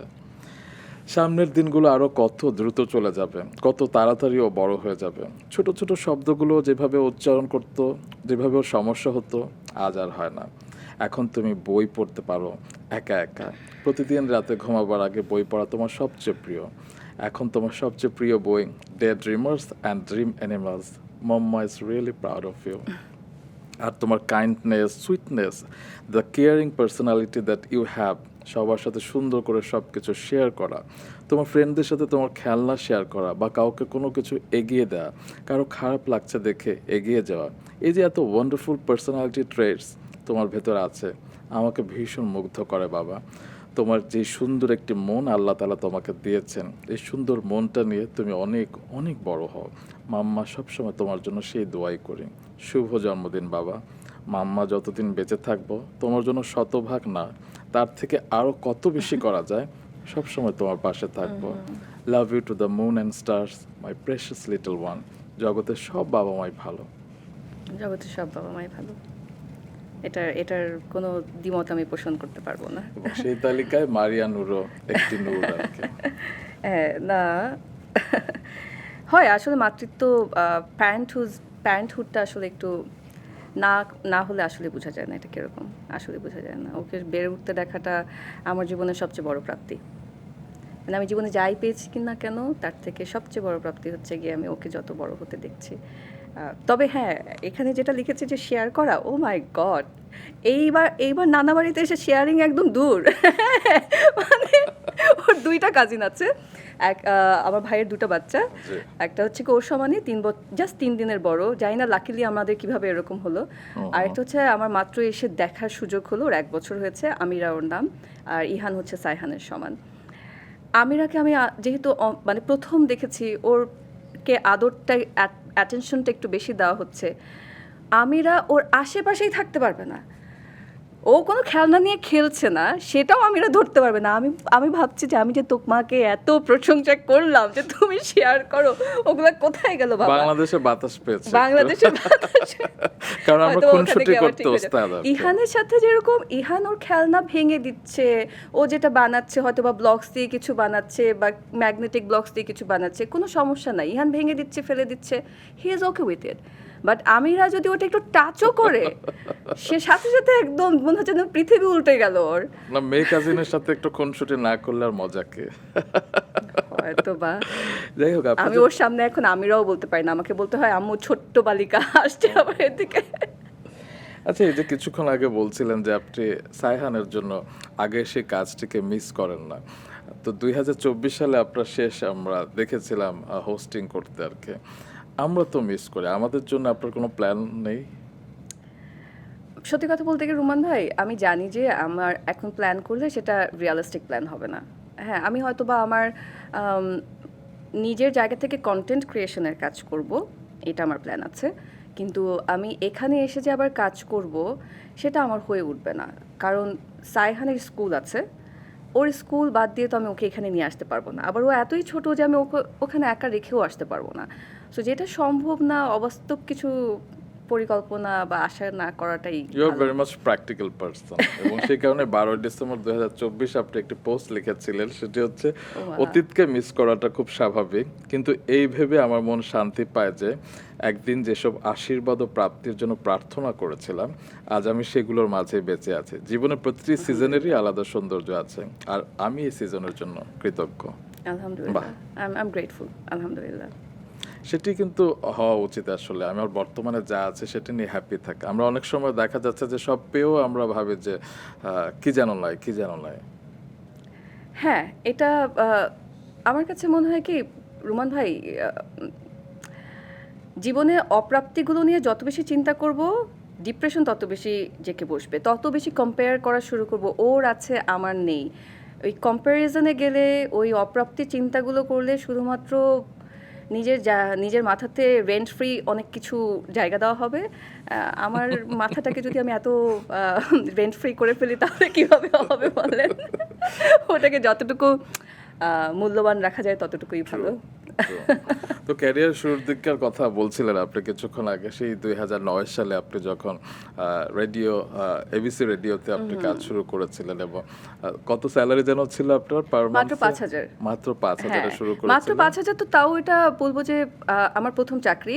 কিন্তু আমি যখন বাংলাদেশ বেতার বা বাংলাদেশ টেলিভিশনে কাজ টেলিভিশনে। করতাম, 150 টাকা, 120 টাকা এটা ছিল সম্মানী। বাহ বাহ, বাংলাদেশ বাট টেলিভিশন। তখন তো আমি স্কুলে পড়ি, আমি 120 টাকা বা 150 টাকা কামাচ্ছি, তখন সেটাই ওটাই অনেক বেশি। বড় মনে হতো। সেটা নিশ্চয়ই সেভ করতেন বাবা মা, খরচ করতে দিতেন না? মানে ওটা আব্বু আম্মুকেই দিয়ে দিতাম। মানে আমার তো আর তখন ব্যাংক অ্যাকাউন্টের বয়স হয়নি, তো এটা আব্বু আম্মুর ব্যাংকের অ্যাকাউন্টে জমা হতো। ওটার জন্য ইভেন আমি যখন প্রথম এবিসি রেডিওতে জয়েন করেছি, আমার প্রথম বেতনটাও আমি আম্মুর কাছেই দিয়েছি। মানে আমি কি করব, আমার তখনও টাকা দিয়ে কি হয়? আর 120 টাকা 150 টাকাও কিন্তু ওই সময় আপনি যদি চিন্তা করেন, তখনকার সময়ের থেকে জন্য অনেক হ্যাঁ বেশি। অনেক বেশিই ছিল। 5,000 টাকাও আমার কাছে মনে হয় তখনকার সময়, এখনকার হিসাব করলে 15,000 টাকা অনেক বেশি। এরকম তো বিশাল হবে। একটা বিশাল। স্টুডেন্টের জন্য একটা আর কি। স্টুডেন্টের জন্য, হ্যাঁ, পড়ছি পাশাপাশি কাজ করছি, খারাপ কি, ভালোই ছিল। তো বাংলাদেশ টেলিভিশনে আমার মনে আছে তারুণ্যের জয়গানে আপনি অংশ নিতেন। হ্যাঁ, বাংলাদেশ টেলিভিশনে তারুণ্যের জয়গান, তারপরে বাচ্চাদের জন্য যেসব প্রোগ্রাম হতো, ইভেন শবে বরাত, শবে কদরের অনুষ্ঠানে আবৃত্তি করা, আমি আবৃত্তি করতাম বেশি। নজরুলের জন্মদিন, নজরুল জয়ন্তী বা এরকম সময়গুলোতে আবৃত্তি করতাম। এই তো উপস্থাপনা আর আবৃত্তি দুটোই করতাম। তো গান আপনার তো আর জীবন আমাকে দিয়ে হতো না। নাচ হতো আমি দেখেছি। না না না, নাচও হয় না আমাকে দিয়ে, আমাকে জোর করে নাচ করানো না, হয়েছে। আমি বড়বেলায় আপনার নাচ দেখেছি, আপনি জানি খুব ভালো দেখেছেন, কিন্তু নাচ আমি করেন। একদমই পছন্দ করি না। যাই হোক, তো ছোটবেলা না, এবিসি রেডিওর কথা হচ্ছিল এবং আপনার জীবনটা আমি দেখেছি কিছুটা সিনেমার মতো আর কি। তাই আপনি নাকি? হ্যাঁ, মানে এই যে আপনি দেশ ছেড়ে গেলেন এবং আপনার জীবনে অনেক ঘটনাবহুল, কিন্তু যেমন আমি যদি এবিসি রেডিওর কথা ধরি, আপনি জয়েন করার 10 দিনের মধ্যে এতটাই অসুস্থ হয়ে হ্যাঁ। গেলেন, পরবর্তীতে 1 মাস আপনি হসপিটালে ছিলেন। হ্যাঁ, মানে আমার তখন ওই সময়টা কিরকম ছিল, এবং ওটাও খুব বাজে অবস্থা ছিল। আমার ওয়েট নেমে গেছিল 36-এ। 36 হ্যাঁ, 36 কিলো? কেজি। যে মানুষটার ওয়েট থাকে 48 to 50, তার ওজন নেমে গেল 36। আমাকে প্রথমে ভুল চিকিৎসা করা হলো যে আমার টাইফয়েড হয়েছে, তারপরে বলা হলো নিউমোনিয়া হয়েছে। সব কিছু মিলিয়ে ওয়েট ড্রপ করতে করতে 36-এ চলে আসলো। পরে দেখা গেলো যে আসলে সমস্যাটা অন্য জায়গায়, এবং সেটার জন্য আমাকে 1 মাস হসপিটালাইজ থাকতে হলো, 6 মাস টানা একটা মেডিকেশনের উপরে থাকতে হলো। এরপর আমি যখন হসপিটালাইজ, তখন আমি ভাবছি যে আমি মাত্র চাকরিতে জয়েন করেছি। আমি প্রতিদিন আম্মুকে বলতাম, আম্মু আমার চাকরিটা চলে যাবে। থাকে না যে মাত্র একটা চাকরি হয়েছে, প্রথম চাকরি, একটা মায়া। তারপরে কখনো ভাবিনি যে আমি রেডিও জকি হতে পারবো। ভাগ্যক্রমে আমার সেই সুযোগটা হয়েছে, সেই সুযোগটা আমি হারিয়ে ফেলছি কিনা, সেই সব কিছু আমাকে খুব ভাবাচ্ছিল মাথার ভিতরে। এত শরীর খারাপের ভিতরে আম্মু যখন দেখেছে যে আমি বারবার শুধু এটা নিয়ে বলছি, তখন আম্মুর ভিতরে যত নেতিবাচক ব্যাপার ছিল যে মিডিয়াতে আমি কেন কাজ করছি, সবই মনে হচ্ছে যে জানালা দিয়ে চলে পালিয়ে গেল। সাথে সাথে তার কাছে মনে হলো যে না, এই জায়গাটা ওর অনেক বেশি ভালোবাসার জায়গা, এটা ওকে উৎসাহ দিচ্ছে বেঁচে থাকতে, তার মানে এটা ও এতই বেশি ভালোবাসে। তো ওই সময়টাতে আমি খুব চিন্তা করতাম, এবং আমি কৃতজ্ঞ ওই সময়টাতে যারা এবিসি রেডিওতে ছিলেন, গোলাম ফারুক ভাই, মোর্শেদ নোমান ভাই বা প্রায় ফোন দিয়ে বলতেন, মারিয়া আপনার কিছু লাগবে কিনা, হসপিটালে কিছু লাগবে কিনা, বা আপনার ইভেন আমাকে ফিনান্সিয়াল আমার কোনো সাহায্য লাগবে কিনা, সেটাও আমাকে তারা জিজ্ঞেস করেছেন। যদিও আমার কিছুই দরকার হয়নি, বাট আমাকে যে জিজ্ঞেস করেছেন, আমাকে যে মাত্র 10 দিনের একটা এমপ্লয়িকে তারা যে প্রাধান্যটুকু দিয়েছেন এবং বলেছেন যে আপনি একদমই চিন্তা করবেন না, আমরা আপনাকে ছাড়ছি না, আপনি থাকবেন আমাদের সাথে, আপনি সুস্থ হয়ে ফিরে আসেন, সেটা আমাকে অনেক বেশি শক্তি দিয়েছে। এবং আমি কৃতজ্ঞ যে তারা একজন নতুন চাকুরিজীবী, একজন নতুন কর্মী, তাদেরকে সেই সুযোগটা করে দিয়েছেন, এতটুকু সম্মান পরবর্তীতে আপনি দিয়েছেন। যখন স্টার আরজে হয়ে গেলেন এবং প্রয়াত গোলাম ফারুক ভাই আপনাকে একটি কথা বলেছিলেন একদিন। হ্যাঁ হ্যাঁ, স্টার আর যে না, তখন আমি মাত্র শুরু করেছি। মানে 6 মাসের ট্রেনিংয়ের পরে আমার যখন রেগুলার আমি মর্নিং শোটা করতাম, ওটার নাম ছিল মুখরিত জীবনে। যখন ওই শোটা করতাম, আমাদের তো পুরোপুরি বাংলায় কথা বলতে হতো, এবিসি রেডিওর এটা নিয়ম ছিল। তো ওই আয়োজনটা যখন আমি করতাম, তখন সকালবেলা তো সবাই অফিসে আসছে মাত্র, তো ফারুক ভাই অফিসে ঢুকে আমাকে দেখলেন, মারিয়া আজকে কি আপনার মনটা একটু খারাপ? ফারুক ভাই একটু এভাবে কথা বলতো না। আমি বললাম, কেন ফারুক ভাই, আমাকে শুনে কি মনে হচ্ছে? বলছে হ্যাঁ, শ্রোতাদেরকে এটা বুঝতে যাওয়া যাবে না। শ্রোতা যখন আপনাকে শুনবে, তখন আপনাকে একটা পজিটিভ ভাইব ধরে রাখতে হবে, কারণ যে শুনছে তার মন ভালো করাটা আমাদের কাজ। আপনার মন খারাপ হয়ে তারা প্রভাবিত হয়ে তাদের মনটা খারাপ হয়ে যাবে, তাদের দিনটা অন্যরকম হয়ে যেতে পারে। তো আপনি আসলে ব্যক্তিগতভাবে কি অনুভব করছেন, সেটা আপনাকে অন এয়ারে বুঝতে দেওয়া যাবে না, আপনাকে অন এয়ারে পজিটিভিটি ছড়াতে হবে। এটার জন্য আবার আমি এতই পজিটিভিটি ছড়ানো শুরু করলাম যে আমাকে আবার কিবরিয়া ভাই একদিন পচিয়েছিল অন এয়ারে। তো কিবরিয়া ভাই একদিন অন এয়ারে বলছে যে আমাদের সবচেয়ে পজিটিভ আর যে হচ্ছে মারিয়া, যদি খুব খারাপ কোনো খবরও আসে, সেটাকে এমনভাবে বলবে যে এটা কোনো খারাপ কিছুই না। তো হ্যাঁ, বাট এই ফারুক ভাইয়ের এই কথাটা আমার কাছে সারা জীবনের একটা, কি বলবো, আমার জীবনে একটা সেরা অ্যাডভাইসের কথা বলবো আমি, যে উনি আমাকে এই কথাটা বলেছিলেন এবং আমি এটাকে এখনো ধারণ করি। বাহ বাহ, এটি আসলে সব উপস্থাপক কেন, সব শিল্পীরই ধারণ করা উচিত আসলে। ক্যামেরার সামনে আমরা শিল্পী। হ্যাঁ, সেটাই। তো তারপরে আপনি রেডিও এবিসিতে যখন জয়েন করেছিলেন তখন আপনি কি পড়াশোনা শেষ করেছিলেন? না, এবিসি রেডিওতে যখন আমি জয়েন করেছি তখন আমার মাস্টার্স চলছে, মাস্টার্স প্লাস ফ্যাশন ডিজাইনিং এর ডিপ্লোমা, দুটো পাশাপাশি করছি প্লাস জবটা করছি, দুটোই একসাথে, তিনটে একসাথে চলছিল। হ্যাঁ, এই তো। তো সে সময় আপনি চাইলে তো পরবর্তীতে বের হয়ে, যেটা পরিবার চেয়েছিল যে আপনি কর্পোরেট ওয়ার্ল্ডে বিচরণ করবেন, আপনার কখনো ইচ্ছা হয় না সেরকম কিছু? না রুমান ভাই, আমার না, আমি আমি বলবো যে আমি খুবই সৌভাগ্যবান, আমি খুবই সৌভাগ্যবান যে আমার জীবনটা আমাকে, জীবনের গতিতে যেভাবে আমি চলেছি, আমি আমি জাস্ট জীবনের গতির সাথে চলে গিয়েছি, আমার ভালো লাগছে, আমি উপভোগ করছি, ওভাবে করে আমি চলে গিয়েছি। আমি কখনো ওভাবে চিন্তা করিনি যে আমি যেদিকে যাচ্ছি সেদিকে আমি কতটুকু পরিচিতি পাবো, আমি কতটুকু টাকা উপার্জন করতে পারবো, সেটা আমার মাথায় কখনো ছিল না। আমার মাথায় আমি যে উপভোগ করছি ওই ভালো লাগাটা নিয়ে আমি কাজ করছিলাম। আমাকে কত উপরে উঠতে হবে ওই চিন্তাটা আমার মাথায় ছিল না। একদম যদি আমি সত্যি সৎভাবে উত্তরটা দেই, তো আমার যখন আমি এবিসি রেডিওতে কাজ করছি, আমার কিন্তু টিভিতে আসাটাও খুবই কাকতালীয় ব্যাপার। আমারই আরেকজন কলিগ সৈয়দা মিতা আপা, তিনি রিপোর্টার ছিলেন। তো তিনি একদিন এসে হঠাৎ করে আমাকে বললেন, মারিয়া, এরকম চ্যানেল 24 নামে একটা চ্যানেল ওপেন হচ্ছে, তো তুমি ওখানে অডিশন দিবে কিনা, ওরা অডিশন নিচ্ছে, তো তুমি কি যেতে চাও? হ্যাঁ আপু, যাবো। অডিশন দিলাম, ওরা আমাকে এক অডিশনেই বললো যে আপনি আমাদের সাথে কাজ করা শুরু করেন। ওখান থেকে ট্রাভেল শো থেকে কীভাবে যেন ছবিয়াল থেকে কল পেলাম এখানেই .com-এর জন্য। মানে সব কিছু না এমনি এমনি আমার কাছে মনে হয় যে গল্পের মতো হয়ে গেল। আমি কোনো কিছু ফলো করিনি। আমি কখনো কোনো কিছু ফলো করিনি যে আমাকে ফটোশ্যুট করতে হবে, আমি বিজ্ঞাপন করতে চাই, আমি মডেলিং করতে চাই, আমি নাটক করতে চাই, এরকম কখনোই আমি চিন্তাই করিনি। বা আমি রেডিও জকি থেকে উপস্থাপক হতে চাই, না, আমার মাথায় আসলে কখনোই ওভাবে আসেইনি। আমি জাস্ট জীবন আমাকে যেদিকে নিয়ে যাচ্ছিল আমি যাচ্ছিলাম, আমি উপভোগ করছিলাম, ভালো লাগছিল। I just went with the flow. চেষ্টা করছি একটু বাংলায় বলতে, মানুষ নাহলে বলবে যে হ্যাঁ মাত্র এসেছে, তো এমনিতেই আমাকে অনেক বেশি শুনতে হয়, আমি নাকি অনেক বেশি ইংরেজি শব্দ ব্যবহার করি। সবার একটা ধারণা আছে যে আপনি ইংলিশ মিডিয়াম থেকে পড়াশোনা করেছেন। আসলে এটার একটা ধারণা কেন, কারণ আমার গলার ভারী একটা, আমি নিজে বুঝি সেটা, আমার উচ্চারণের জায়গাটা থেকে বুঝি। এখন সেটা আমি খুব বেশি এক্সপ্লেইন করতে চাই না, বাট এটা একটা আমার ফিজিক্যাল কিছু একটা আমার আছে, যে কারণে আমার কথার একটা ভারী কি ব্যাপার থাকে। এটা এমন না যে আমি ইচ্ছে করে চিবিয়ে চিবিয়ে কথা বলছি, এটা আমাকে আল্লাহ তাআলা এইভাবে তৈরি করেছেন, আমি চাইলেও সেটাকে পরিবর্তন করতে পারি যদি আমি সার্জারি করি। কোনো উচ্চারণ ভুল কখনো হয় না কিন্তু? না, আমি এখনো বলবো আমার রয়ের উচ্চারণটা ঠিক হয় না। হ্যাঁ, আমি জানি এটা, আমার রয়ের উচ্চারণটা ইংলিশের আর হয়, বাংলায় র যেভাবে উচ্চারণ করতে হয় সেটা আমার হয় না, সেটা আমি জানি এবং আমি এটা স্বীকার করি। অস্বীকার করবার কিছু নেই। এখন যেটা হয় না ওটা হয় না, আল্লাহ তাআলা আমাকে যেভাবে তৈরি করেছেন, আমি যদি একটা সার্জারি করতাম তাহলে আমার এটা ঠিক হয়ে যেত। বাট আমার কাছে মনে হচ্ছে আমার দরকার নেই সেটা, আমার নিজস্বতা আছে, আমি দর্শকের সাথে আমি কানেকশনটা তৈরি করতে পারছি কিনা, আমার সামনে যিনি বসছেন তার সাথে আমি আমার আড্ডাটা বা আমার যে আলোচনা সেটা জমছে কিনা, সেটা বেশি গুরুত্বপূর্ণ। আর আমি উচ্চারণটা বাজেভাবে করছি কিনা, মানে শ্রুতিকটু হচ্ছে কিনা, সেটা আমার কাছে গুরুত্বপূর্ণ মনে হয়েছে। আমার উচ্চারণটা হয়তো বা একটু ইংলিশ মিডিয়াম শোনাচ্ছে, কিন্তু সেটা শ্রুতিকটু তো হচ্ছে না। একদম না।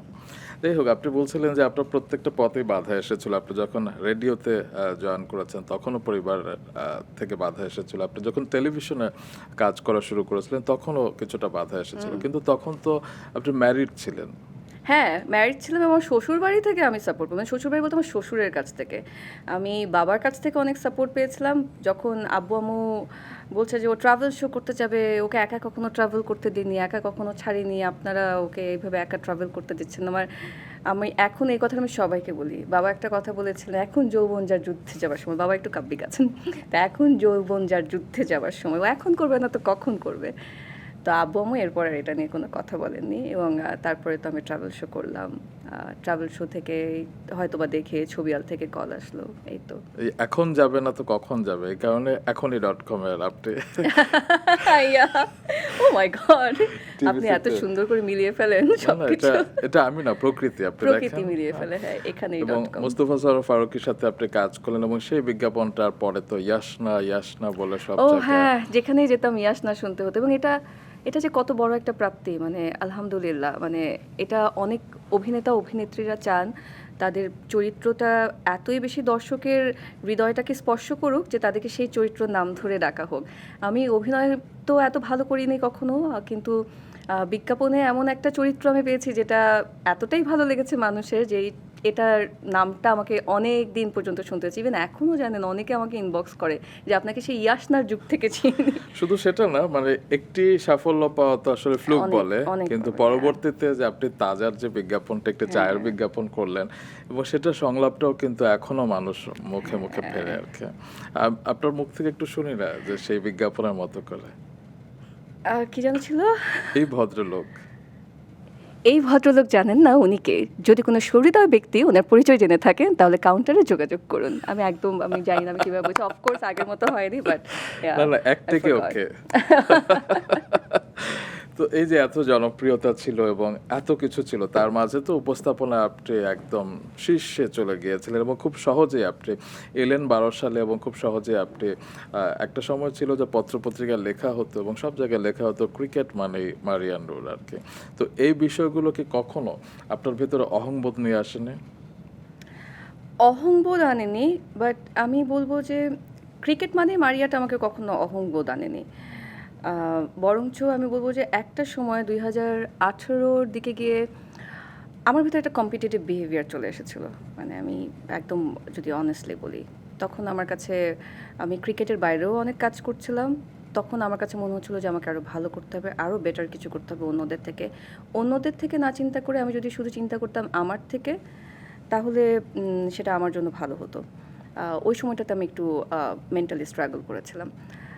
আম, কিন্তু ক্রিকেট মানে মারিয়াটা আমাকে অহংবোধ তো দেয়নি, বরঞ্চ আমাকে নিজেকে গড়তে অনেক বেশি মোটিভেশন দিয়েছে আমি বলবো।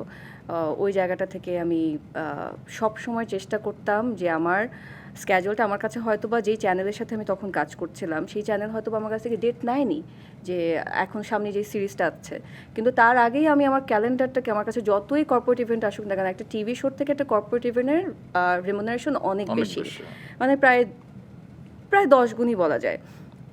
তো ওই জায়গাটার থেকেও আমি ওই ডেটটাকে আমি বাদ রেখে দিতাম যে আমি ইভেন্ট করব না, আমি ক্রিকেটের শোটাই করব। যে আমার ভালোবাসাটা এতটাই ছিল, এটা অহংবোধ ছিল না। অহংবোধ থাকলে যেটা হতো, আমি বলতাম আমি করলাম না একটা এপিসোড, আমি ইভেন্ট করলাম, আই উড আর্ন মোর। আমি ইভেন্ট করলাম, তারপরে শোটা করলে আমাকে দর্শক একইভাবে মেনে নেবে, আমি সেটা চিন্তা করতাম। বাট আমি ওটা চিন্তা করিনি, বরঞ্চ আমি চিন্তা করেছি আমার করতে ভালো লাগছে, আমি ইভেন্ট করতে পারবো, যখন সিরিজ থাকবে না তখন আমি করব। আমি বরঞ্চ এখন আমার যেটা দর্শকের সাথে কানেকশনটা বেশি হয় আমি ওটাই করতে চাই। তো এই যে ক্রিকেট মানে মারিয়ানুর বলা হতো, পরবর্তীতে আপনি যখন চলে গেলেন কিংবা অবস্থানটা একটু ছেড়ে দিলেন, এখন সেই অবস্থানে আসলে কেউ ওরকম নারী উপস্থাপক যেতে পারেনি কেন, কিংবা কারো ওরকম স্বতন্ত্র একটা ইমেজ দাঁড়ায়নি কেন যে সে শুধু ক্রিকেটের উপস্থাপক হিসেবে খ্যাত হবেন? আমি যখন ক্রিকেটের উপস্থাপনা করেছি আমি শুধু ক্রিকেটই করতাম। তখন কিন্তু 2014 থেকে 2015 পুরোপুরি ক্রিকেটের দিকে সময় দিয়েছি। আর একটা শো করতাম লেট নাইট কফি। এছাড়া কিন্তু আমার রেগুলার অন্য কোনো শো আমি করতাম না, যে সেলিব্রিটি টক শো আলাদা করে করতে হবে, বা ইভেন তখনও রিয়ালিটি শো ওভাবে শুরু করিনি। হয়তোবা দর্শক খুব বেশি আমাকে ডেডিকেটেডভাবে দেখেছেন বলে সে কারণে আমারটা দাঁড়িয়ে গেছে। আরেকটা জিনিস আমি বলবো যে আম, আমি একটা নিজস্বতা তৈরি করতে পেরেছিলাম, যেটা নিয়ে আমি আমি মনে করি যে আমি ব্লেসড, যে আলহামদুলিল্লাহ আমি এটা করতে পেরেছিলাম। আহ, এখনকার কেউ কেন করতে পারছে না সেটার উত্তর আমার কাছে নেই, আমি কতটুকু করতে পেরেছি সেটা আমি জানি। আচ্ছা, এবং এতটাই করতে পেরেছিলেন, পরবর্তীতে আপনি অন্যান্য সেক্টরেও কাজ করেছেন এবং আপনার স্বনামে শো হতো মারিয়ার রান্নাঘর, ফুটবলে পাগল ফুটবল মারিয়া। পাগল মারিয়া, ফুটবল পাগল উইথ মারিয়া, এটা আমার একটা পছন্দের শো। মারিয়ার রান্নাঘরটাও আমার একটা পছন্দের শো। কখনো ভাবিনি যে আমি আমি রান্নার শো কখনোই করতে চাইতাম না। এইটা আমার প্রথম রান্নার শো ছিল, জাস্ট বিকজ এটার আইডিয়াটাই ওরকম ছিল যে এটা ক্যাজুয়ালি একটা, আমার ঘরে কেউ আসছেন ওই ফিলটা দিয়েই শোটা বানানো হবে, সে কারণেই ওটা করা হয়েছিল এবং দর্শকও ওটা ভালোভাবে গ্রহণ করেছে। এবং যেটা বলছিলেন যে রান্নার শো এর আগে করতেন না, খুব বেশি আপনি করেন ওরে, এবং ওটাই বোধহয় একমাত্র একটি শো ছিল ওটাই কি না? একমাত্র রান্নার শো।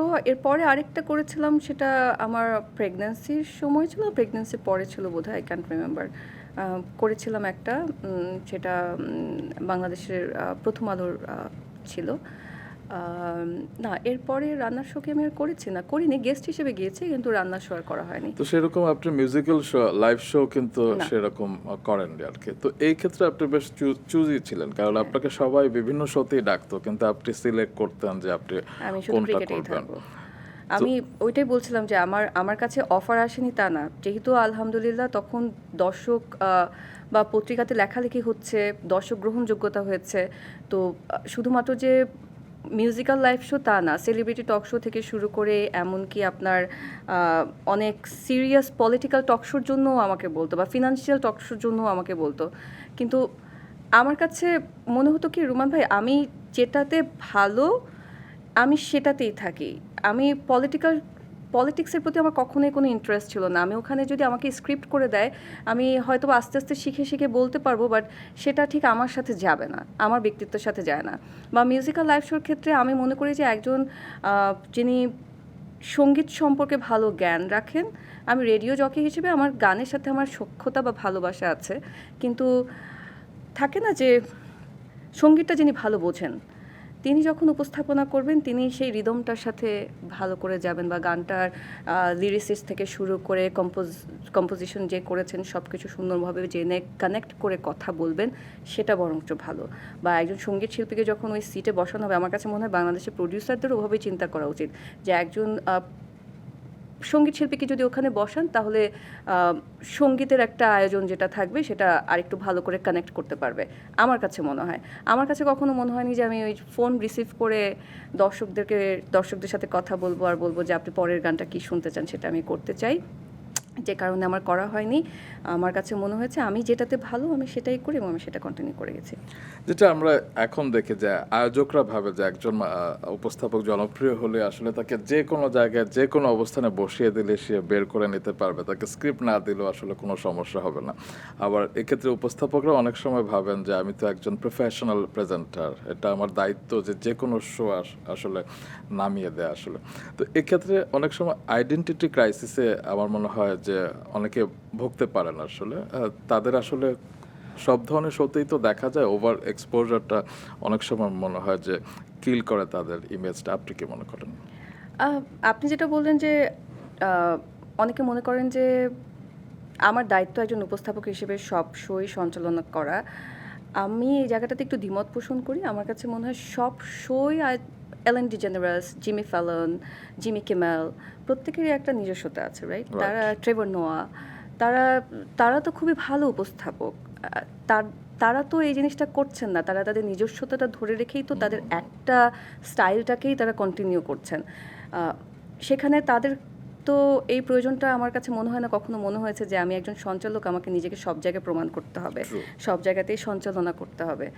তো ওই জায়গাটাতে আমার একটা দ্বিমত আছে, যে যেটা মনে করছে সেটা তার ভাবনা, তাদের ভাবনা। আমার ভাবনাটা আমার কাছে ওরকম মনে হয়। অনেক সময় হয় যে ব্যস্ত হতে গিয়ে আমরা ধরেন আজকের কাজটাও আমি ঠিকভাবে স্টাডি করলাম না, নিজের ভুলটাও আসলে দেখলাম না। এক্ষেত্রে আপনি কি করতেন? আপনার শো কি আপনি নিয়মিত দেখতেন? আমার শো নিয়মিত দেখার তো অবস্থা হতো না, কারণ ক্রিকেটের শোগুলো যেগুলো লাইভ যেত ওগুলো কিন্তু আপলোড হতো না। আচ্ছা। সো যদি আমি বসে পিসিআরে বসে বা পরবর্তীতে এডিটিং প্যানেলে বসে যদি আমি দেখতে চাইতাম, সেটার সুযোগটা আসলে খুবই কম হতো, কারণ সারাদিন ধরে শো করতে হতো, যে pre show, mid break show, post match show, তো ওভাবে করে বসে দেখবার সুযোগটা হতো না। বাট আমি না, যদি কোনো একটা কিছু আমার কাছে মনে হতো যে আমার কাছে অফ লাগছে, এটা আমি ফিল করতাম সামহাউ। আমার কাছে ভিতর থেকে একটা রিয়েলাইজেশন আসতো যে আমার কাছে মনে হচ্ছে যে আই ডিড সামথিং রং, আমার এই জায়গাটা একটু অফ গেছে, আমার এই জায়গাটাকে আমাকে পরবর্তীতে ফিক্স করতে হবে। ওই রিয়েলাইজেশনটা আমার ভিতর থেকে কাজ করতো। আর সেলিব্রিটি টক শো যেগুলো করতাম, ধরেন আপনাদের স্টার নাইটের ক্ষেত্রেই, হ্যাঁ, আমি হয়তো বা দেখেছি, দেখে আমার কাছে মনে হয়েছে যে এই আয়োজনটাতে আমি একটু বেশি একটু বোধহয় বেশি কাম স্লো গিয়েছি, এটাতে বোধহয় আমি আর একটু এক্সপ্রেসিভ হলে ভালো লাগতো, আমি একটু কম এক্সপ্রেসিভ, একটু স্টিফ লাগছে আমাকে, ওই জিনিসগুলো দেখে তখন ফিল করে তারপর পরবর্তীতে সেটা চেষ্টা করতাম সেটা ঠিক করবার জন্য। ক্রিকেটের ক্ষেত্রে সেটা কম হতো, আর ক্রিকেটের ক্ষেত্রে আলহামদুলিল্লাহ আমি ভুলটাও আমার হয়নি এখন পর্যন্ত, কেউ ওটা আমাকে ওভাবে করে বলেন কমপ্লেন করেননি। বলার সুযোগই আপনি দেননি। তবে হয় না যে আমি যেটা খেয়াল করতাম যে আপনি হিউজ রিসার্চ করতেন এবং প্রচণ্ড রিসার্চ করতেন, যেটা খেলার শোগুলোতে তো আসলে রিসার্চ করার কিছু নেই, সেটা ইনস্ট্যান্ট আপনাকে সব কিছু করতে হতো, কারণ ইনস্ট্যান্ট অনেক কিছু বৃষ্টিতে ম্যাচ পরিত্যক্ত হলে তো। হ্যাঁ, রিসার্চ বলতে কি, ওটা রিসার্চটা শব্দটা ব্যবহার করছি আমরা, কিন্তু খেলাটা দেখাটাই হচ্ছে রিসার্চ। অবজার্ভ করা কিংবা হ্যাঁ, এরকম খেলাটা কিছু। যখন দেখছি, কমেন্ট্রিটা শোনাটা খুব ইম্পর্ট্যান্ট। আমি কমেন্ট্রি শোনার সাথে সাথে আমি কমেন্ট্রি ESPN লাইভ বা ক্রিক ইনফো, ওই জায়গাগুলোতেও আমি কমেন্ট্রি দেখতাম, বা আমি ওখানে লাইভ ব্লগ যেগুলো আছে, মানে ফুটবলের ক্ষেত্রেও লাইভ এই ব্লগ ফুটবলের যেগুলো ক্ষেত্রে আছে। আমি যেটা খেয়াল করেছি যে আপনি তো ক্রিকেটের শো রেগুলার করতেন, যখন আপনি ফুটবলের শো করবেন বলে সিদ্ধান্ত নিলেন, তারপর আপনি 1 মাস সব শো বন্ধ করে দিয়ে শুধু ফুটবলের উপর রিসার্চ করেছিলেন। হ্যাঁ, কারণ আমি চাইনি যে আমি যেখানে বসবো ওই জায়গাটাতে মানুষের ভিতরে ওই ওই ফিলটা আসুক যে একটা মেয়েকে জাস্ট বসিয়ে দিল একটা স্পোর্টসের শো করতে, ক্রিকেটও বুঝে, ফুটবলও বুঝে, সবই বুঝে, হ্যাঁ এটা নিয়ে আবার কথা হবে। তা আমি চেয়েছিলাম ফুটবল বোঝাটা মানে কি, আমার তো কাজটা অ্যানালাইসিস নেই। আমি যখন এবার কন্টেন্টও ক্রিয়েট করলাম ফুটবলের শোর জন্য, আমি কিন্তু কোনো অ্যানালাইটিক্যাল আলোচনায় আপনি যাইনি, story based case. Story based গিয়েছে। আমি গল্প বলেছি যে ওই খেলাটাতে এরকম একটা মজার কিছু, বা এইরকম এই সালে এরকম একটা মজার কিছু হয়েছিল। কারণ হচ্ছে I am not an analyst, আমি কখনো বলিও নি যে আমি ক্রিকেটেরও অ্যানালিস্ট। আমার কাজ ছিল আমি একজন দর্শক হিসেবে খেলা যেভাবে দেখি, আমার কাছে খেলা নিয়ে যে প্রশ্নটা আসে মনে, সেই প্রশ্নটা একজন অ্যানালিস্টকে উপস্থাপন করা, তিনি সেটাকে ভেঙে উত্তর দিবেন, এবং তিনি উত্তর দেওয়ার পরে যদি আমি কাউন্টার একটা কোশ্চেন করব তাকে, যে আপনি যেটা বলছেন এটার সাথে তো আবার এরকমও একটা ব্যাপার থাকে, এটা কেন হলো বা ওটা কেন হলো, এই কাউন্টার কোশ্চেনগুলো করবার জন্য নিজেকে প্রিপারেশন দিতে হয়। সেই প্রিপারেশনটা আমি নিয়েছি, কিন্তু আমি কখনোই নিজেকে এখন পর্যন্ত আমি বলবো না I was ever an analyst, I was just a host. আচ্ছা, অনেক এক্সপিরিয়েন্স তো হয়েছে উপস্থাপনার ক্ষেত্রে। মজার মজার কোনো ঘটনা যদি আমি এই মুহূর্তে মনে করতে পারি, মজার হতে পারে, বিব্রতকর হতে পারে, কষ্টের হতে পারে। একটি অনুষ্ঠান আপনি উপস্থাপনা করেছিলেন এখনকার জনপ্রিয় অভিনেতা আফরান নিশোর সাথে, এবং খুব সম্ভবত সেদিনই আফরান নিশোকে বলা হয়েছিল অনুষ্ঠানটি করবার জন্য, এবং লাইভ একটি অ্যাওয়ার্ড শো ছিল। হ্যাঁ, স্টার অ্যাওয়ার্ড প্রোগ্রাম ছিল। হ্যাঁ, যখন স্টেজে পারফর্ম করি তখন না আসলে মাথায় থাকে না কে কতটুকু ভালো করছে, কে কতটুকু খারাপ করছে, কোথায় গোলমাল হচ্ছে বা কিছু। তখন হচ্ছে যে গোলমালটা যাতে না হয় বেশি, ওই দিকটাতে মনোযোগ থাকে। কেউ একটা কিছু মিস করছে তো আমাকে সেটা ঠিক করতে হবে। যেমন জয় বাংলা কনসার্ট করেছিলাম শেষবারের মতো, তখন আজরা আপু ছিল আমার সাথে হোস্ট। তো আজরা আপু আমার সাথে স্ক্রিপ্টে মার্ক করে নিয়েছে যে কোন পার্টটা আজরা আপু বলবে, কোন পার্টটা আমি বলবো। তো আজরা আপু স্টেজে যাওয়ার পরে মার্কটা যেহেতু হঠাৎ করে নতুন করেছে, সামহাও আপু স্টেজে ওই লাইনটা মিস করে, মানে খুঁজে পাচ্ছে না যে কোথায় মার্ক করেছিলাম আপনি। তারপর আজ আপু মাইকটা একটু সরিয়ে দাঁত চিপিয়ে আমাকে বলছে, মারিয়া তুমি কন্টিনিউ করো, অ্যান্ড আমি কন্টিনিউ করে গেলাম। তো এইটা হচ্ছে কি একটা আন্ডারস্ট্যান্ডিং, এই জিনিসটা আমি করলে আজরাপুও করতে পারেন। আজরাপুও একজন খুব সিনিয়র মানুষ, তারও সেই জায়গায় পারদর্শিতা আছে, কিন্তু নিশু ভাই তো আসলে একজন অভিনেতা, দুর্দান্ত অভিনেতা, তাকে জোর করে দাঁড় করিয়ে দেওয়া হয়েছে যে উপস্থাপনা করতে হবে। তারপরেও নিশু ভাই ওয়াজ ভেরি হেল্পফুল, আমি বলবো উনি চেষ্টা করেছেন, এবং যখন একটু গোলমাল যেটাই হয়েছে না কেন, নিশু ভাই আমাকে সেদিন রাতেই অনেকগুলো মেসেজ পাঠিয়েছেন যে মারিয়া তোমাকে অনেক কষ্ট দিলাম, অনেক প্যারা দিলাম, and that was definitely nice of him, যে তিনি চেষ্টা করেছেন, এবং আমার যতটুকু কষ্ট হয়েছে বা যতটুকু আমাকে সামলে নিতে হয়েছে সেটাও তিনি অনুভব করে সেটা আমাকে আবার জানিয়েছেন। এটা তার একটা বড় শিল্পীদের বড় গুণ। অবশ্যই। এবং একটি যেটা শোর কথা বলছেন, লেট নাইট কফি, সেটা বোধহয় তৌসিফ মাহবুবের সাথে আপনি যখন উপস্থাপনা করতেন, তৌসিফ অনেক সময় লাস্ট মোমেন্টটা আসতো। তৌসিফ খুবই ভালো একটা ছেলে, খুবই ভালো একটা ছেলে, এবং ওকে আমার খুবই পছন্দ। সিয়াম করতো আমার সাথে একটা সময়, সিয়াম চলে যাওয়ার পরে তৌসিফ শুরু করলো। তৌসিফের ক্ষেত্রেও, সিয়ামের ক্ষেত্রেও এরকম হতো, তৌসিফের ক্ষেত্রেও এরকম হতো। ওরা দুজনেই সবসময় দেরি করে আসতো। আসলে ওদের কাজটা তো ছিল অভিনয় করা, অভিনয়ের পাশাপাশি ওরা ওটা করছিল। আর আমার কাজটা তো ছিল শুধুই উপস্থাপনা করা। তো আমি চেষ্টা করতাম ওদের যেই কাজটা আছে সেটার সাথে যাতে ওরা ব্যালেন্স করে সুন্দর মতো এসে আমার সাথে বসতে পারে, সেইটার যতটুকু ওদেরকে সাপোর্ট দেওয়া যায় সেটা করবার। এবং আমার কাছে ওদের সাথে সেই খুনসুটিমূলক শোটা করতে ভালোই লাগতো। আমি মিস করি যে অনেকটা লম্বা সময় ধরে ওরকম কোনো শো করা হয়নি। একদম। তো এরকম অনেক বিশেষ তারকা ব্যক্তিত্বর সাথে আপনি কাজ করেছেন, দেখা হয়েছে, ইন্টারভিউ নিয়েছেন, যেমন সৌরভ গাঙ্গুলির সাথে আপনার হ্যাঁ, দেখা হয়েছিল। সৌরভ গাঙ্গুলির সাথে দেখা হয়েছিল। খুবই খুবই ডাউন টু আর্থ একজন পার্সন, মানে এত বড় একজন খেলোয়াড়, খুবই ডাউন টু আর্থ। শুধু সৌরভ গাঙ্গুলির কথা বলবো না, সাকিব আল হাসান, মাশরাফি বিন মুর্তজা, আমি কখনো দেখবেন যে আমার ওরকম করে ছবি কিন্তু এত আপলোড দেই না আমি, কিন্তু তাদের সাথে কিন্তু আমার অনেক কাজ হয়েছে। কিন্তু ওভাবে করে ব্যাক স্টেজে ছবি তুলবো, আপলোড দেবো, আমার কাছে মনে হয় যে শুধু শুধু ওদেরকে বিরক্ত করব। হ্যাঁ, তারাও এখানে একটা কাজ করতে এসেছে, বাট আমি যদিও তাদের সাথে এগিয়ে কথা না বলি, তারা কখনোই মিস করেননি যে আমাকে এসে একটা হাই বলবেন, মারি আপনাকে অনেকদিন পরে দেখলাম, কেমন আছেন আপনি। মানে এটা আমি বলবো যে আমি যেখানেই কাজ করেছি না কেন, আমার যত বড় আর্টিস্টের সাথে, যত বড় স্পোর্টসম্যানের সাথে কাজ করেছি, আমি দেখেছি তারা ততই বেশি ডাউন টু আর্থ। তাদেরকে বাইরে থেকে মানুষ জাজ করে, সামনাসামনি দেখে না বলে, কাছ থেকে দেখে না বলে তাদেরকে জাজ করে, বাট তারা, আমি বলবো যে ততটুকুই ডাউন টু আর্থ যতটুকু তাদের না হলেও হয়তো বা চলতো। এবং আপনাদের কিছু ছবি আমি সংগ্রহে রেখে দিয়েছি, মানে শো তাই? চলাকালীন। সেগুলো আপনাকে দেখাবো। আচ্ছা। হয় না যে এখনকার সময় আমরা অনেক ক্ষেত্রে দেখি যে প্রেজেন্টারদের মধ্যে একটা প্রতিদ্বন্দ্বিতা থাকে যে কে কার থেকে বেশি শো নিয়ে নেবে, কিংবা একজন হয়তো অসুস্থ, সে হয়তো ভাবে না শোটা করে ফেলি কারণ অন্য আরেকজন যদি এখানে ঢুকে যায় আর কি। আমার মনে হয় যুগে যুগে প্রতিদ্বন্দ্বিতা ছিল। আপনাদের সময় আপনি এই কম্পিটিশনটা কিভাবে অনুভব করতেন?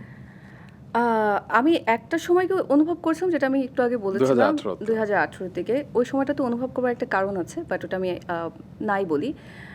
বাট আমি যদি এই শুরুর কথা বলি, এমন একটা ঘটনা ঘটেছিল যে আমার সমসাময়িকই একজন উপস্থাপক ও শোটা, একটা শো ছিল, সেটা থেকে বের হয়ে এসেছে। কারণ হচ্ছে ওটাতে অনেক বেশি মিসম্যানেজমেন্ট হচ্ছিল, খুবই আনঅর্গানাইজ ছিল। তো ওটা থেকে বের হয়ে এসেছে। রাতের বেলা ওই শোয়ের যারা আয়োজক ছিল সেখান থেকে আমাকে ফোন দিল যে তুমি তো ক্লোজ, ও বের হয়ে গেছে, এখন তুমি শোটা করবে কিনা। আমি তখন উত্তর দিয়েছিলাম যে আমি করব না। আমি কেন করব না, আপনার আগে ওর সাথে কথা বলা উচিত, মিসম্যানেজমেন্টটা ঠিক করা উচিত, আপনার ওর সাথে কথা বলে এটা ডিসাইড করা উচিত যে মিসম্যানেজমেন্টটা আপনারা ঠিক করলেও করবে কিনা, বিকজ ওর সাথে আগে আপনাদের কমিটমেন্ট হয়েছে। ও তখন যদি বলে যে ও কোনোভাবেই করবে না, তখন আমি চিন্তা করে দেখব, but you should talk to her first, যে এই জিনিসটা আপনারা যদি সলভ করেন, আই এম শিওর ও মানা করবে না। এবং ও পরে করেছেও, বাহ। কিন্তু আমার কাছে মনে হয়, যেমন ধরেন এখন আমি হয়তোবা একটা শো অনেক বছর ধরে করেছি, সেটা আমার অনুপস্থিতি এখন আরেকজন হয়তোবা করছে, সে ওই জায়গাটা নিয়ে নিয়েছে। আমার তার কাছ থেকে ওই জিনিসটা, আমি এসেছি বলে তার কাছ থেকে ওটা আমি কেড়ে নিব, আমি এসেছি এখন আমি করব, আমার কাছে মনে হয় আমার সময় ছিল, ওটা আমি করেছি, এখন এটা তার সময়, এখন সে করবে, ইটস ডান। এখন কাদের সময়, মানে আপনার কাদের কাজ ভালো লাগে? নিশ্চয়ই আপনি দেখেন। হ্যাঁ, সত্যি কথা বলতে আমি এটা যে কয়েকদিন আগে একটা ইন্টারভিউতে বলছিলাম, আমার দেশের ভিতরে থেকে আমার যত না দেশের কন্টেন্ট দেখা হয়েছে, দেশের বাইরে আমি এখন তার থেকে অনেক বেশি কন্টেন্ট। দেশের বাইরে থাকলে দেশপ্রেম বেড়ে যায়। দেশপ্রেম বেড়ে যায়, ঠিক এরকম একটা এভাবে, হেডিং হয়েছিল।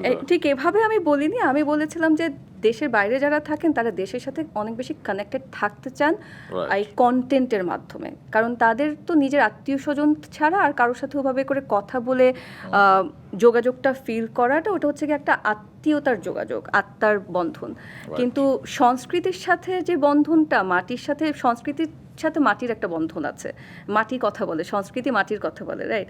তো ওই বন্ধনটা আসলে যখন আমরা কন্টেন্টগুলো দেখি তখন আমরা বুঝতে পারি। তো সবাই আমার কাছে মনে হয়, আমি যখন প্রথম গিয়েছি আমাকে অনেকের নাম বলতেন, আমি জানতাম না, তখন আমি একটু আনইজি ফিল করতাম যে আমি এতদিন কাজ করে আমি জানি না এটা কি, এটা তো খুবই লজ্জার একটা ব্যাপার। বাট এখন বুঝি যে তারা খুব ফলো করেন বলে তারা জানেন, তারা কানেক্টেড থাকতে চান, বাংলাদেশে কি হচ্ছে না হচ্ছে সেটা সম্পর্কে তারা জ্ঞান রাখতে চান, বা দেখে ভালো লাগে, এন্টারটেইনড হন।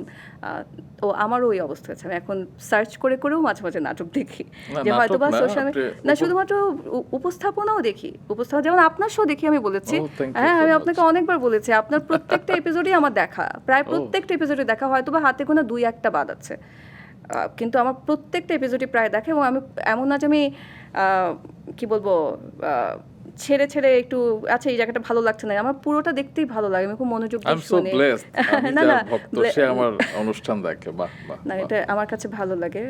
আপনার আয়োজনটা এরকম, আপনি জোর করে কাউকে খোঁচা দিয়ে রিউমার এই ধরনের প্রশ্ন আপনার আমি দেখি না।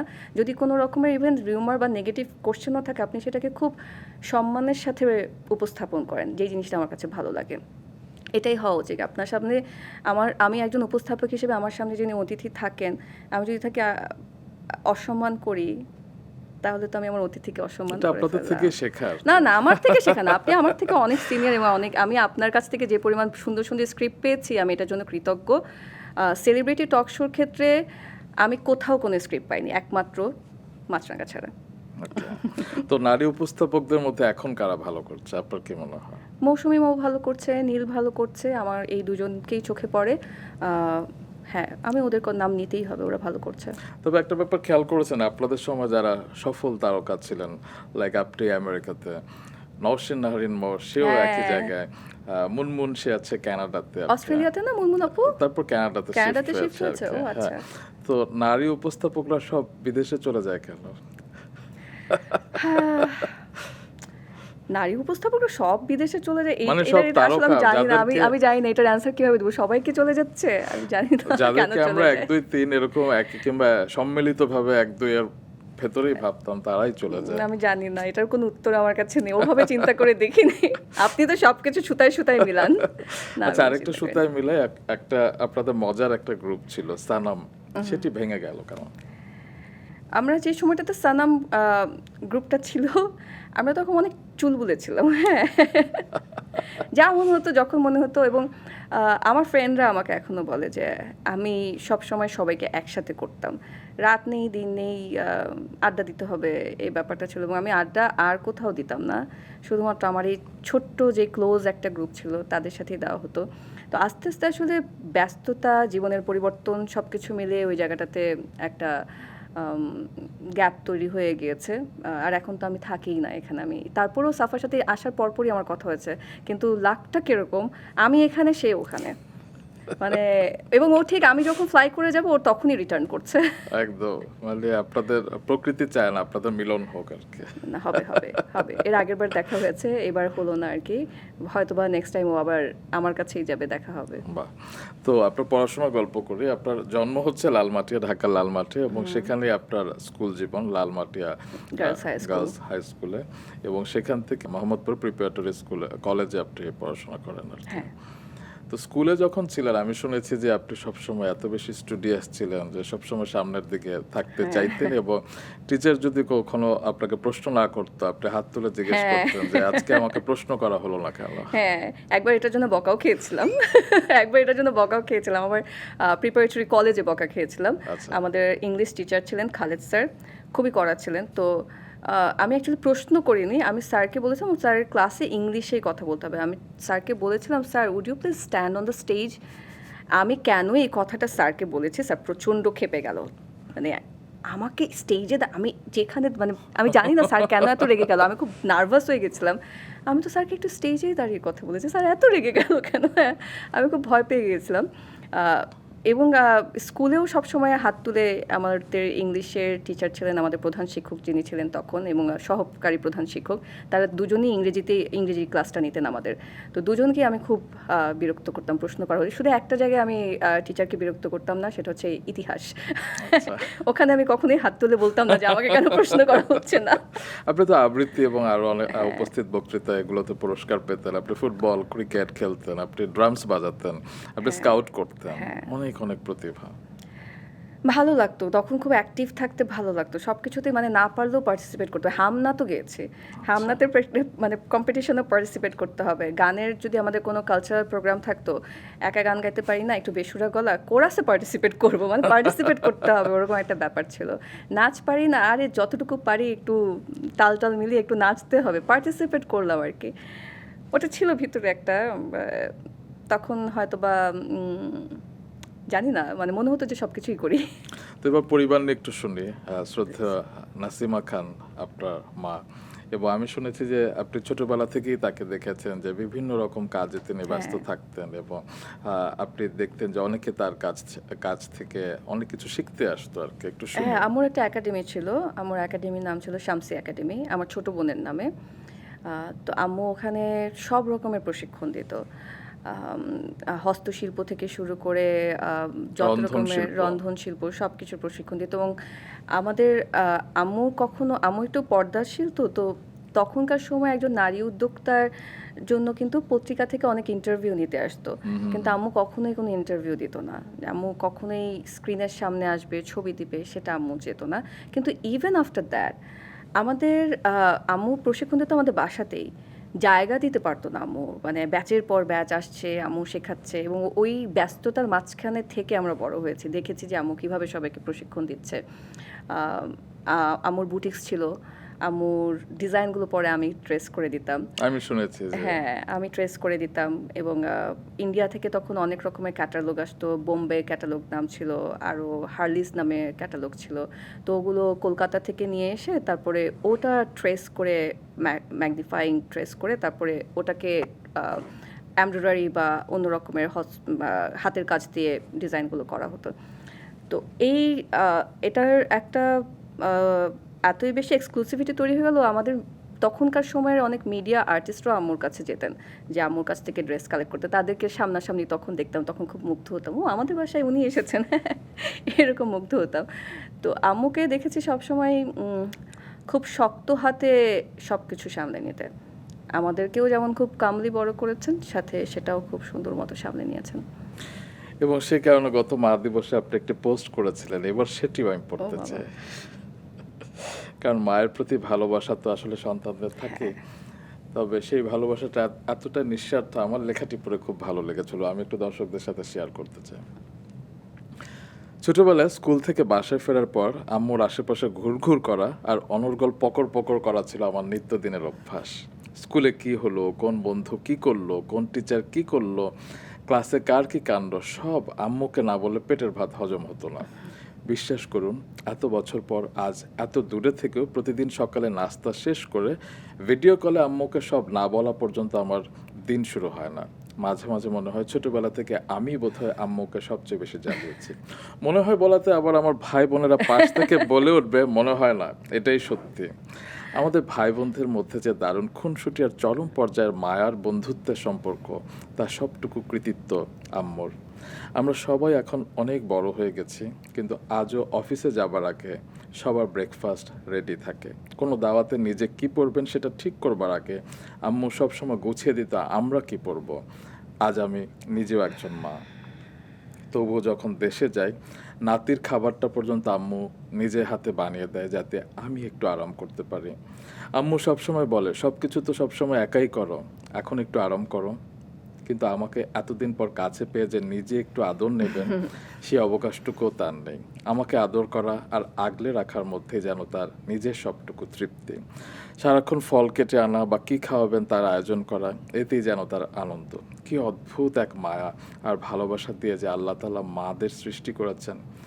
আল্লাহ তাআলা সকল মাকে নেক হায়াত দান করো। সবাইকে মা দিবসের অনেক অনেক শুভেচ্ছা। এই যে এখন যে এসেছি, আম্মু কিন্তু প্রত্যেকটা দিন গুনে, আজকে সকালে যেমন বলছিল মারি আর মাত্র 12 দিন বাকি, আর মাত্র 12 দিন বাকি বলেই যে গলাটা ধরে আসলো, সে কান্না শুরু করে দিল, এবং কান্নাটা আবার করবে কি, কান্নাটা আবার লুকাবে। হ্যাঁ, গলাটা ধরে আসছে, ধরেই উল্টো দিকে তাকিয়ে আমার যাতে মন খারাপ না হয় সে সাথে সাথে এটাকে গিলে ফেলবে। এটা না একটা অদ্ভুত রকমের, মানে এটার এক্সপ্লেনেশনটা আমি জানি না এটা কিভাবে হয়। আমার কাছে যেমন এসে আমি আমার ছোট বোনকে বলছিলাম, সেদিন ওর সাথে বের হয়েছি, তো বের হতে হতে বলছিলাম যে আমরা রিকশায় করে ঘুরছি, তখন বলছি যে আম্মুকে যে একটু আদর করব, একটু সেবা করব, সেই সুযোগটাই তো পাচ্ছি না। আম্মু তো দেখা যাচ্ছে যে নিজেই সেবা করায় ব্যস্ত। সে আমাকে সেই সুযোগটাই দিচ্ছে না যে আমি কিছু করবো। আমি যে সকালের একটু নাস্তাটা নিজে হাতে করে বানিয়ে খাবো, ঠিকই তুমি বসো আমি করে দিচ্ছি।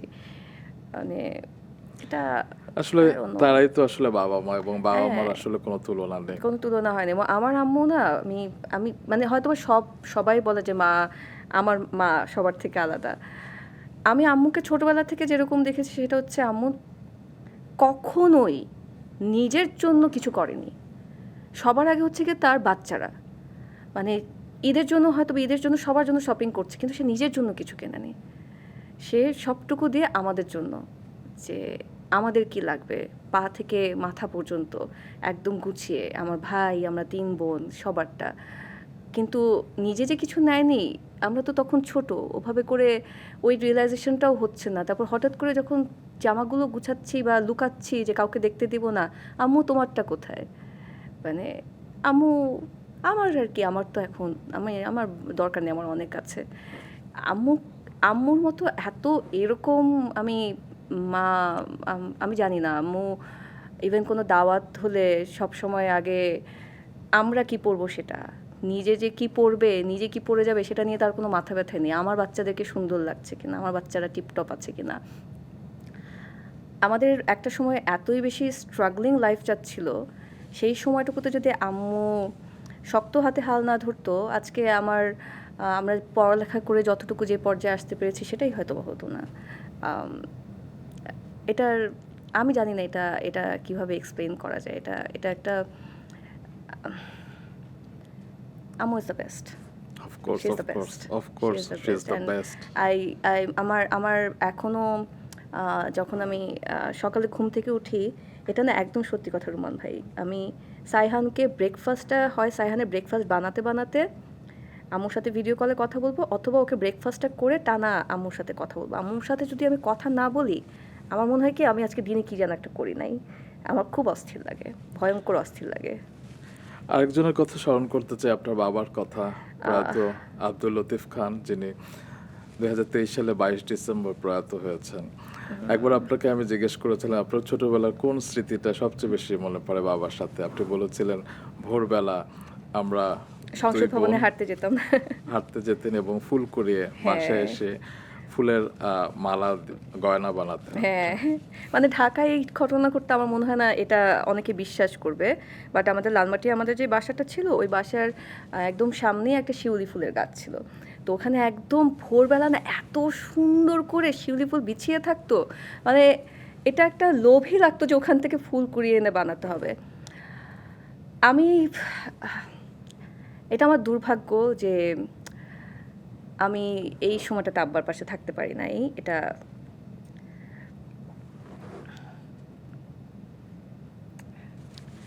আমি জাস্ট মুভ করলাম। আমি যখন চলে গেলাম তখন আব্বা অলরেডি একটু অসুস্থ, কিন্তু আব্বার ক্যান্সার তখনও ধরা পড়েনি। আব্বার আম,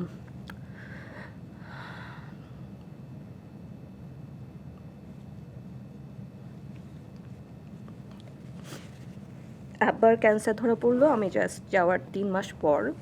এবং তখন আমার পক্ষে আসাটাও, ডিসিশন নিচ্ছি যে আসবো, কিন্তু যখন আমি ডিসিশন নিয়ে প্রিপারেশনটা অলমোস্ট নিয়ে ফেলেছি, তখন আব্বু খবর পেলাম, ফোন আসলো যে আব্বা আর নেই।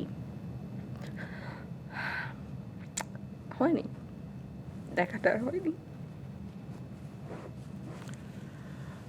এটা একটা এটা একটা আল্লাহর একটা কঠিন পরীক্ষা ছিল আমার জন্য। একটা কঠিন পরীক্ষা ছিল যে আব্বাকে দেখে গেলাম একরকম, আমি যখন চলে যাচ্ছি তখন আব্বা নাকি আম্মাকে একটা কথা বলেছিল যে মারিয়াটা উড়াল দিয়ে চলে গেল। হ্যাঁ, যে ও এতই বেশি ব্যস্ত সময় কাটিয়েছে, সব সময় এতই বেশি দেশের বাইরে ঘোরাফেরা করেছে, ওর কাছে যে ও চলে যাচ্ছে এটা ওর কাছে কোনো রকমের খারাপ লাগা নাই। মানে আব্বুর কাছে এইটা মনে হয়েছিল। আম্মু আমাকে পরে ফোন করে বলেছে তোমার আব্বু আমাকে এই কথা বলেছে। তো চলে গেলাম আব্বুর সাথে। একটা থাকে না, একটা তো আমাদের বাবাদের সাথে সবসময় আমাদের একটা গ্যাপ থাকে সামহাও, বিশেষ করে আমাদের জেনারেশনদের। কিন্তু যখন আব্বু অসুস্থ হলো তখন না হঠাৎ করে ওই গ্যাপটা না কেমন যেন মিনিমাইজ হয়ে যাচ্ছিল। এবং আমি থাকতে পারছি না, এটা আমাকে খুব কষ্টটা আমাকে খুব করে খাচ্ছিল। একে তো হচ্ছে আমি একটা ট্রানজিশনের ভিতর দিয়ে যাচ্ছি, সেই ট্রানজিশনটা আমার অনেক বেশি কঠিন হয়ে গেছিলো যখন আমি এটা জানতে পারি যে ছেড়ে আসার সময় কেন বুঝিনি যে এটা এরকম কিছু হতে পারে, এরকম এই রিয়েলাইজেশনটা কেন হয়নি। ওই জিনিসগুলো অনেক বেশি কষ্ট লাগছিল। আব্বার সাথে সাইহানের অনেক খুব সুন্দর সুন্দর স্মৃতি। খুব খুব আব্বু যে দেখে যেতে পেরেছে সাইহানকে, এটা একটা সৌভাগ্য আমার, এবং সাইহানের জন্য সৌভাগ্য যে ও নানা ভাইয়ের সাথে কিছুটা হলেও সময় কাটিয়েছে এবং আব্বুর আদরটা পেয়েছে। এখন যখন বাংলাদেশে এসেছি, আব্বুর কিছু জায়গা থাকে না যে বাসার ভিতরে কিছু জায়গা, যে জায়গাগুলোতে আব্বু বসতো, যে জায়গাগুলো আব্বুর প্রিয় ছিল, সে সাথে আব্বুর আলজাইমারটা খুব বেশি বেড়ে গিয়েছিল, কিছু মনে থাকতো না, কিন্তু তারপরও আমার কথা বলতো। মারিয়াটা চলে গেল এবং ভিডিও কলে, যেই বাবা কখনো আই লাভ ইউ বলেনি, ভিডিও কলে বলতো আই লাভ ইউ মা।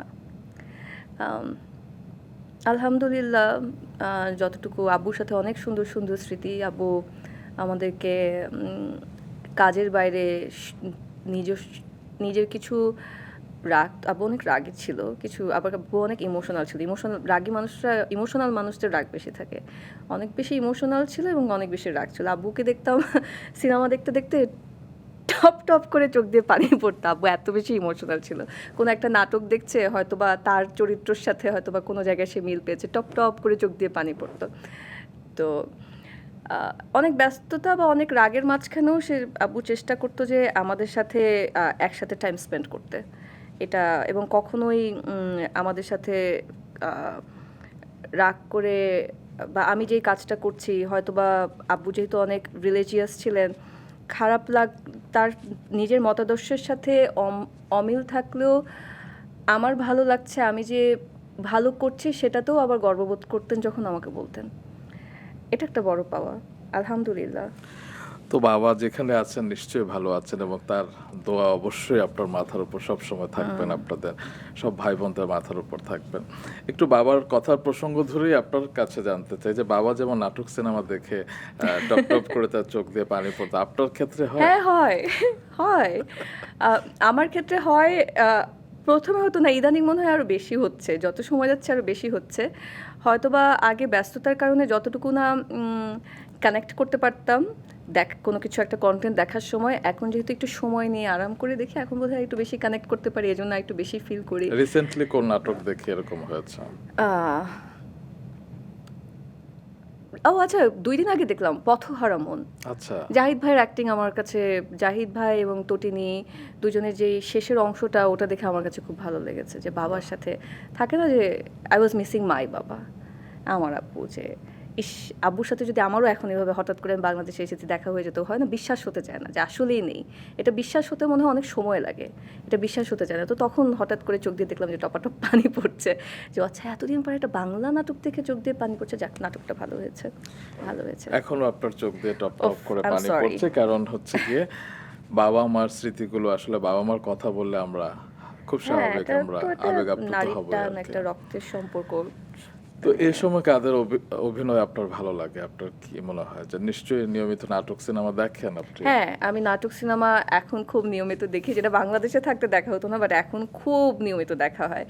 এবং ঈদের যতগুলো নাটক হয়েছে তার ভিতরে যেগুলো ভালো, আমি সোশ্যাল মিডিয়াতে দেখি যে কোন নাটকের রিভিউগুলো ভালো হচ্ছে, কারণ সাইহানকে যেহেতু টেক কেয়ার করতে হয়, তো এত বেশি আবার মানে সব দেখা সম্ভব হয় না। তো দেখি যে কোনটা আসলে ভালো রিভিউ পাচ্ছে, এটা তাহলে একটু দেখি, তারপরে যদি দেখে ভালো লাগে তাহলে কন্টিনিউ করি, আর যদি দেখে ভালো না লাগে, আচ্ছা রিভিউটা আসলে ঠিকঠাক মতো হয়নি, ওটা তো তখন দেখা যায় যে কন্টিনিউ হয় না। আমার কাছে এখনকার সময় ইয়াশ রোহানির অভিনয় ভালো লাগে এবং ওর ব্যক্তিত্ব আমার ভালো লাগে, ওর ভিতরে একটা ডেপথ আছে, ওটা আমার ভালো লাগে। খায়রুল বাশারের অভিনয় আমি দেখা শুরু করেছি একটা যে ধারাবাহিক নাটক হলো এটা আমাদেরই গল্প, ওখানে থেকে বেশি দেখা হয়েছে। নেটওয়ার্কের বাইরে দেখে ওকে চিনেছি প্রথম, এবং আমার সাথে কথা হয়েছে।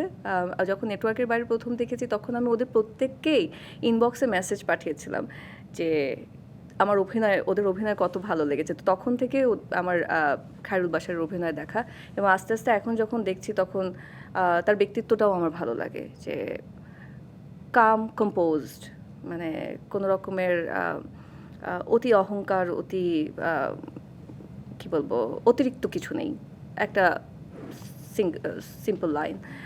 তটিনীর অভিনয় ভালো লাগে, বিশেষ করে ওই ইমোশনাল অভিনয়গুলোতে একদম কান্নাকাটি করে ভাসিয়ে দেয়। আমার মেয়েটার একটা ইন্টারভিউ দেখেছিলাম আমি, তটিনীর একটা, আমি মেয়েটা বললাম কেন, আই এম সরি, তটিনীর একটা ইন্টারভিউ দেখেছিলাম।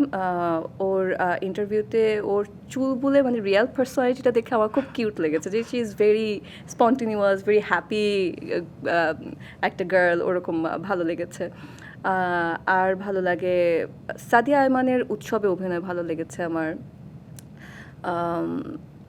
আর এই তো।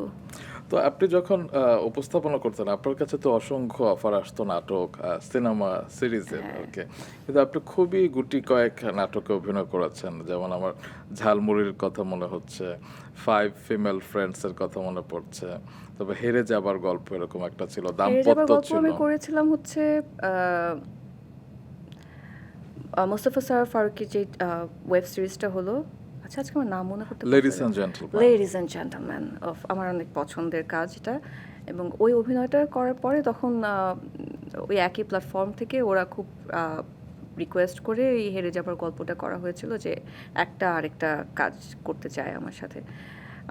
এই কাজটা আমার যে খুব মনের কাছে সেটা আমি বলবো না, আমার কাছে মনে হচ্ছে কাজটা আরও ভালো হতে পারতো, বাট লেডিস অ্যান্ড জেন্টলম্যান আমার কাছে মনে হচ্ছে আমি প্রথমবারের মতো আমার অভিনয় আমার কাছে নিজের একটা সন্তুষ্টির জায়গা ছিল, এবং যাচ্ছে সেটা আমি এটা করেছি ভালো। দেখে বোঝা গিয়েছে যে আপনি ইন্টু ছিলেন আপনার চরিত্রটার প্রতি, আপনি লড়া চরিত্র অভিনয় করেছিলেন এবং দারুণ ছিল আপনার অভিনয়, Thank কিন্তু you. তারপরে আপনাকে অভিনয় আর পাইনি, এটি কেন? আমি যখন হেরে যাবার গল্প করছি, লেডিস অ্যান্ড জেন্টলম্যানের পরেই তো করলাম, হেরে যাবার গল্প করার শুটিংয়ের 3rd ডেতে আমি জানতে পারি আমি প্রেগন্যান্ট। আচ্ছা, সেদিন প্রথম আমি জানতে পারি আমি প্রেগন্যান্ট, লাস্ট ডেতে আমি শুটিং করছি। এরপরে তো আমি চলেই গেলাম, এরপরে তো আর অভিনয় এবং আমি শুনেছিলাম যে আপনি অনেক চলচ্চিত্র প্রস্তাব পেয়েছিলেন, এবং বিশেষ করে ওপার বাংলা থেকেও আপনি মৃণাল সেনের বায়োপিকেও আপনি অভিনয়ের প্রস্তাব পেয়েছেন। হ্যাঁ পেয়েছিলাম। এবং অঞ্জন দত্ত দা যখন এসেছিলেন তখনও একটা সেটা 2014-15 কথা বলছি, তো এখানে .com-এ বিজ্ঞাপন করেছি, তখন একটা ওনার সাথে দেখা হয়েছিল, উনি একটা মুভি করতে চেয়েছেন, ওই মুভিটাই আর পরে হয়নি।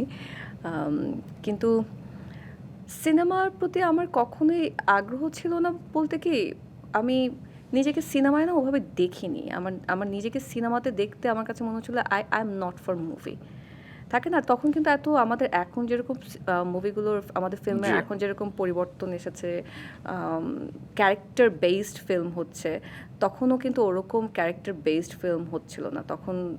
একদম নাচ গান নির্ভর, নাচে গানে ভরপুর সেই জায়গাটাতে আমি কখনোই নিজেকে দেখিনি।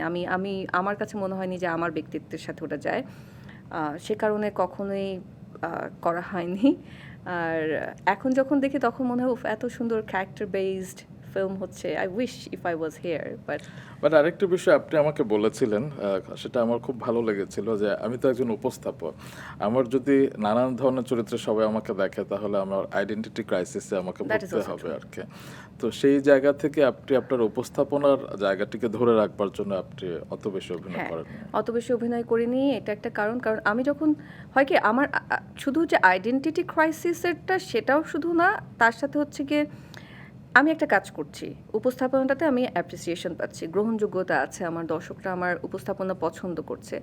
অভিনয়টা যখন আমি করছি তখন আমি একই সময় দিয়ে একই রকমের গভীরতাটা আমি ফিল করছি না, তখন আমার অভিনয়টাও কিন্তু জাস্ট করার জন্য করা হচ্ছে, কিন্তু পরিপক্কভাবে সেই চরিত্রটাকে ধারণ করে অভিনয়টা করার জন্য যতটুকু সময় লাগে ওভাবে করা হচ্ছে না। তো সেই জায়গাটা থেকে আমার কাছে মনে হয়েছে যে নিজের গ্রহণযোগ্যতাটা নষ্ট না করাই ভালো, অবশ্যই সেটাও একটা কারণ ছিল। এবার আপনার ব্যক্তিত্বের আরেকটি সাইড নিয়েও কথা বলতে চাই, ট্রাভেলিং নিয়ে। আপনার খুব পছন্দ আমি জানি, এবং 6 বছর আগে আপনি বলেছিলেন আপনার বাকেট লিস্টে প্রথম 3টে উইশ হচ্ছে বানজি জাম্পিং, স্কাই ডাইভিং এবং পুরো পৃথিবীটাকে ঘুরে দেখা। আসলে হয়েছে না, পুরো পৃথিবী ঘুরে দেখা হয়নি, বানজি জাম্পিংও হয়নি, ইভেন স্কাই ডাইভিংও হয়নি। ইনশাআল্লাহ হবে। মানে আমি আমি মনে করি না যে আমি মা হয়েছি বলে আমার জীবন এখানেই, মানে আমার ওই সাইডটা থেমে গেছে। এখন তো সাইহানকে নিয়ে ঘুরতে পারেন। সাইহানকে নিয়ে ঘুরতে পারবো, এক্স্যাক্টলি। সাইহানকে নিয়ে গত বছরও আমরা ঘুরে এসেছি। এবছর তো এখন বাংলাদেশে আসলাম, সামনে আরও প্ল্যান আছে। যত বড় হবে আমি চাই যে ওকে নিয়ে আমরা পৃথিবীটা দেখব। আমার কাছে মনে হয় সেটা ওর বেড়ে ওঠার ক্ষেত্রেও একটা কাজে দেবে। হ্যাঁ পজিটিভ অ্যাট্রিবিউট অ্যাড করবে। এবং হয় না যে শিল্পীদের সমাজের প্রতি অনেক ধরনের দায়বদ্ধতা থাকে, তবে অনেকেই হয়তো সেটা অনুভব করেন, অনেকে করেন না। আপনার এই সাইডটা আমি জানি, যেটা অনেকে জানে না। আপনি একসময় সোশ্যাল এইড এরকম একটা হ্যাপি অ্যাকশন এইড, আমি এখন আছি, এখন যদিও দূরে আছি। আপনি গুডউইল অ্যাম্বাসাডর। গুডউইল অ্যাম্বাসেডর তাদের। এটা একটা খুবই আমার কাছে, আমি আমার বন্ধু অনেক খানের প্রতি, ছড়াকার অনেক খান, তার কাছে আমি ভীষণ কৃতজ্ঞ যে উনি আসলে আমাকে এটার সাথে যুক্ত করেছিলেন। শুধুমাত্র নারী পথ শিশুদের নিয়ে একটা সংগঠন, তাদেরকে শিক্ষা দেওয়া থেকে শুরু করে, শিক্ষার ব্যবস্থা থেকে শুরু করে হস্তশিল্প, নানাভাবে তাদেরকে প্রতিষ্ঠিত করবার একটা উদ্যোগ। এবং এটার সাথে যে আমি যুক্ত হতে পেরেছি বা যতটুকু সময় দিতে পেরেছি, আমি নিজেকে ব্লেসড মনে করি যে আল্লাহ তাআলা আমাকে ওই সুযোগটা করে দিয়েছিলেন। আই উইশ ওখান থেকেও করতে পারতাম। আমার আম্মা একটা কথা বলে, তুমি এমনভাবে মানুষের জন্য করবে যে তোমার ডান হাত দিয়ে দিলে দিলে তোমার বাঁ হাত যেন না জানে। সো যতটুকু চুপচাপ, আমি এইগুলো নিয়ে কথা বলতে চাই না। এটা আল্লাহ তাআলা উপরে আছেন, আল্লাহ তাআলা যতটুকু দেখবেন, আল্লাহ তাআলা যদি সন্তুষ্ট হন সেটাতেই আমার সন্তুষ্টি। অবশ্যই। কথা আপনি বলতে চান বা না চান, আপনার এই বৈশিষ্ট্যটি আমরা যখন জানতে পেরেছি, আমি যখন জানতে পেরেছি, ভীষণ ইন্সপায়ার্ড হয়েছে। এবং আপনার মতো করে সবাই যদি এভাবে এগিয়ে যায় আর কি, তাহলে হয়তো সমাজ এভাবে আলোকিত হবে, আরও এগিয়ে যাবে। দেখতে দেখতে আজকে পডকাস্টটা একদম শেষ মুহূর্তে চলে এসেছে। কিভাবে সময় চলে গেল আমি তো বুঝতে ও পারিনি। তাই? না, খুব কঠিন প্রশ্ন ছিল। না, খুব কঠিন প্রশ্ন ছিল না একদমই। মানে মনে হলো যে আমি আপনার ঘরে বসে খুব আরাম করে আড্ডা দিলাম। মানে একদম যদি সত্যি কথা বলি, মানে খুব ইমোশনাল একটা কানেকশন মনে হলো যে অনেক দিন পরে উই কানেক্টেড ইমোশনালি। আমার কাছে এটা মোটেও মনে হয়নি যে আমি ইন্টারভিউ দিতে বসেছি, একদমই না। একদমই না। এবং না জানি আবার কবে দেখা পাবো। যখনই আসবো আপনার সাথে আমার কথা হবে। Please please please. হবে। দর্শকদের উদ্দেশ্যে কিছু বলে যান। আহ, আমি আপনাদেরকে মিস করি। আমি অস্বীকার করব না যে আপনাদেরকে মিস করি না। আপনাদের কাছ থেকে আমার অনেক অনেক প্রাপ্তি, সেই প্রাপ্তির ঋণ কখনোই শোধ করতে পারবো না, আমি কখনোই পারবো না। এবং আমি অনেক ব্লেসড যে আপনারা আমাকে এইভাবে গ্রহণ করেছেন, এভাবে ভালোবেসেছেন। সামনের দিনগুলোতে আমি ক্যামেরার সামনে থাকি বা না থাকি, আমাকে আপনাদের দোয়ায় রাখবেন, আমি কৃতজ্ঞ থাকবো। বাহ, মারিয়া ভালো থাকবেন। সাইহান এবং আপনাদের সবার জন্য অনেক শুভকামনা রইল। Thank you so much. আমি একটু দর্শকদের কাছ থেকে বিদায় নিয়ে আসি। খ্যাতি আমাদের একজন মানুষকে দেখায়, আর গল্প আমাদের সেই মানুষটিকে চিনতে শেখায়। যদিও সবার গল্পে আলো থাকে না, স্বপ্ন থাকে না, তবে একজন মারিয়া নূরের কাছ থেকে আমি পেয়েছি একজন ইতিবাচক মানুষের আত্মবিশ্বাসী হয়ে বেঁচে থাকার গল্প, পেয়েছি জীবনের যে কোনো প্রান্ত থেকে নতুন করে স্বপ্ন দেখার প্রেরণা। আমার তো অন্যরকম একটি সময় কাটলো আজ। আপনাদের কেমন লাগলো অবশ্যই জানাবেন। আগামী শনিবার রাত 9টায় আবার দেখা হচ্ছে behind the fame with RRK পডকাস্টে। ততক্ষণ পর্যন্ত ভালো থাকুন, ভালোর সাথে থাকুন। বিদায়।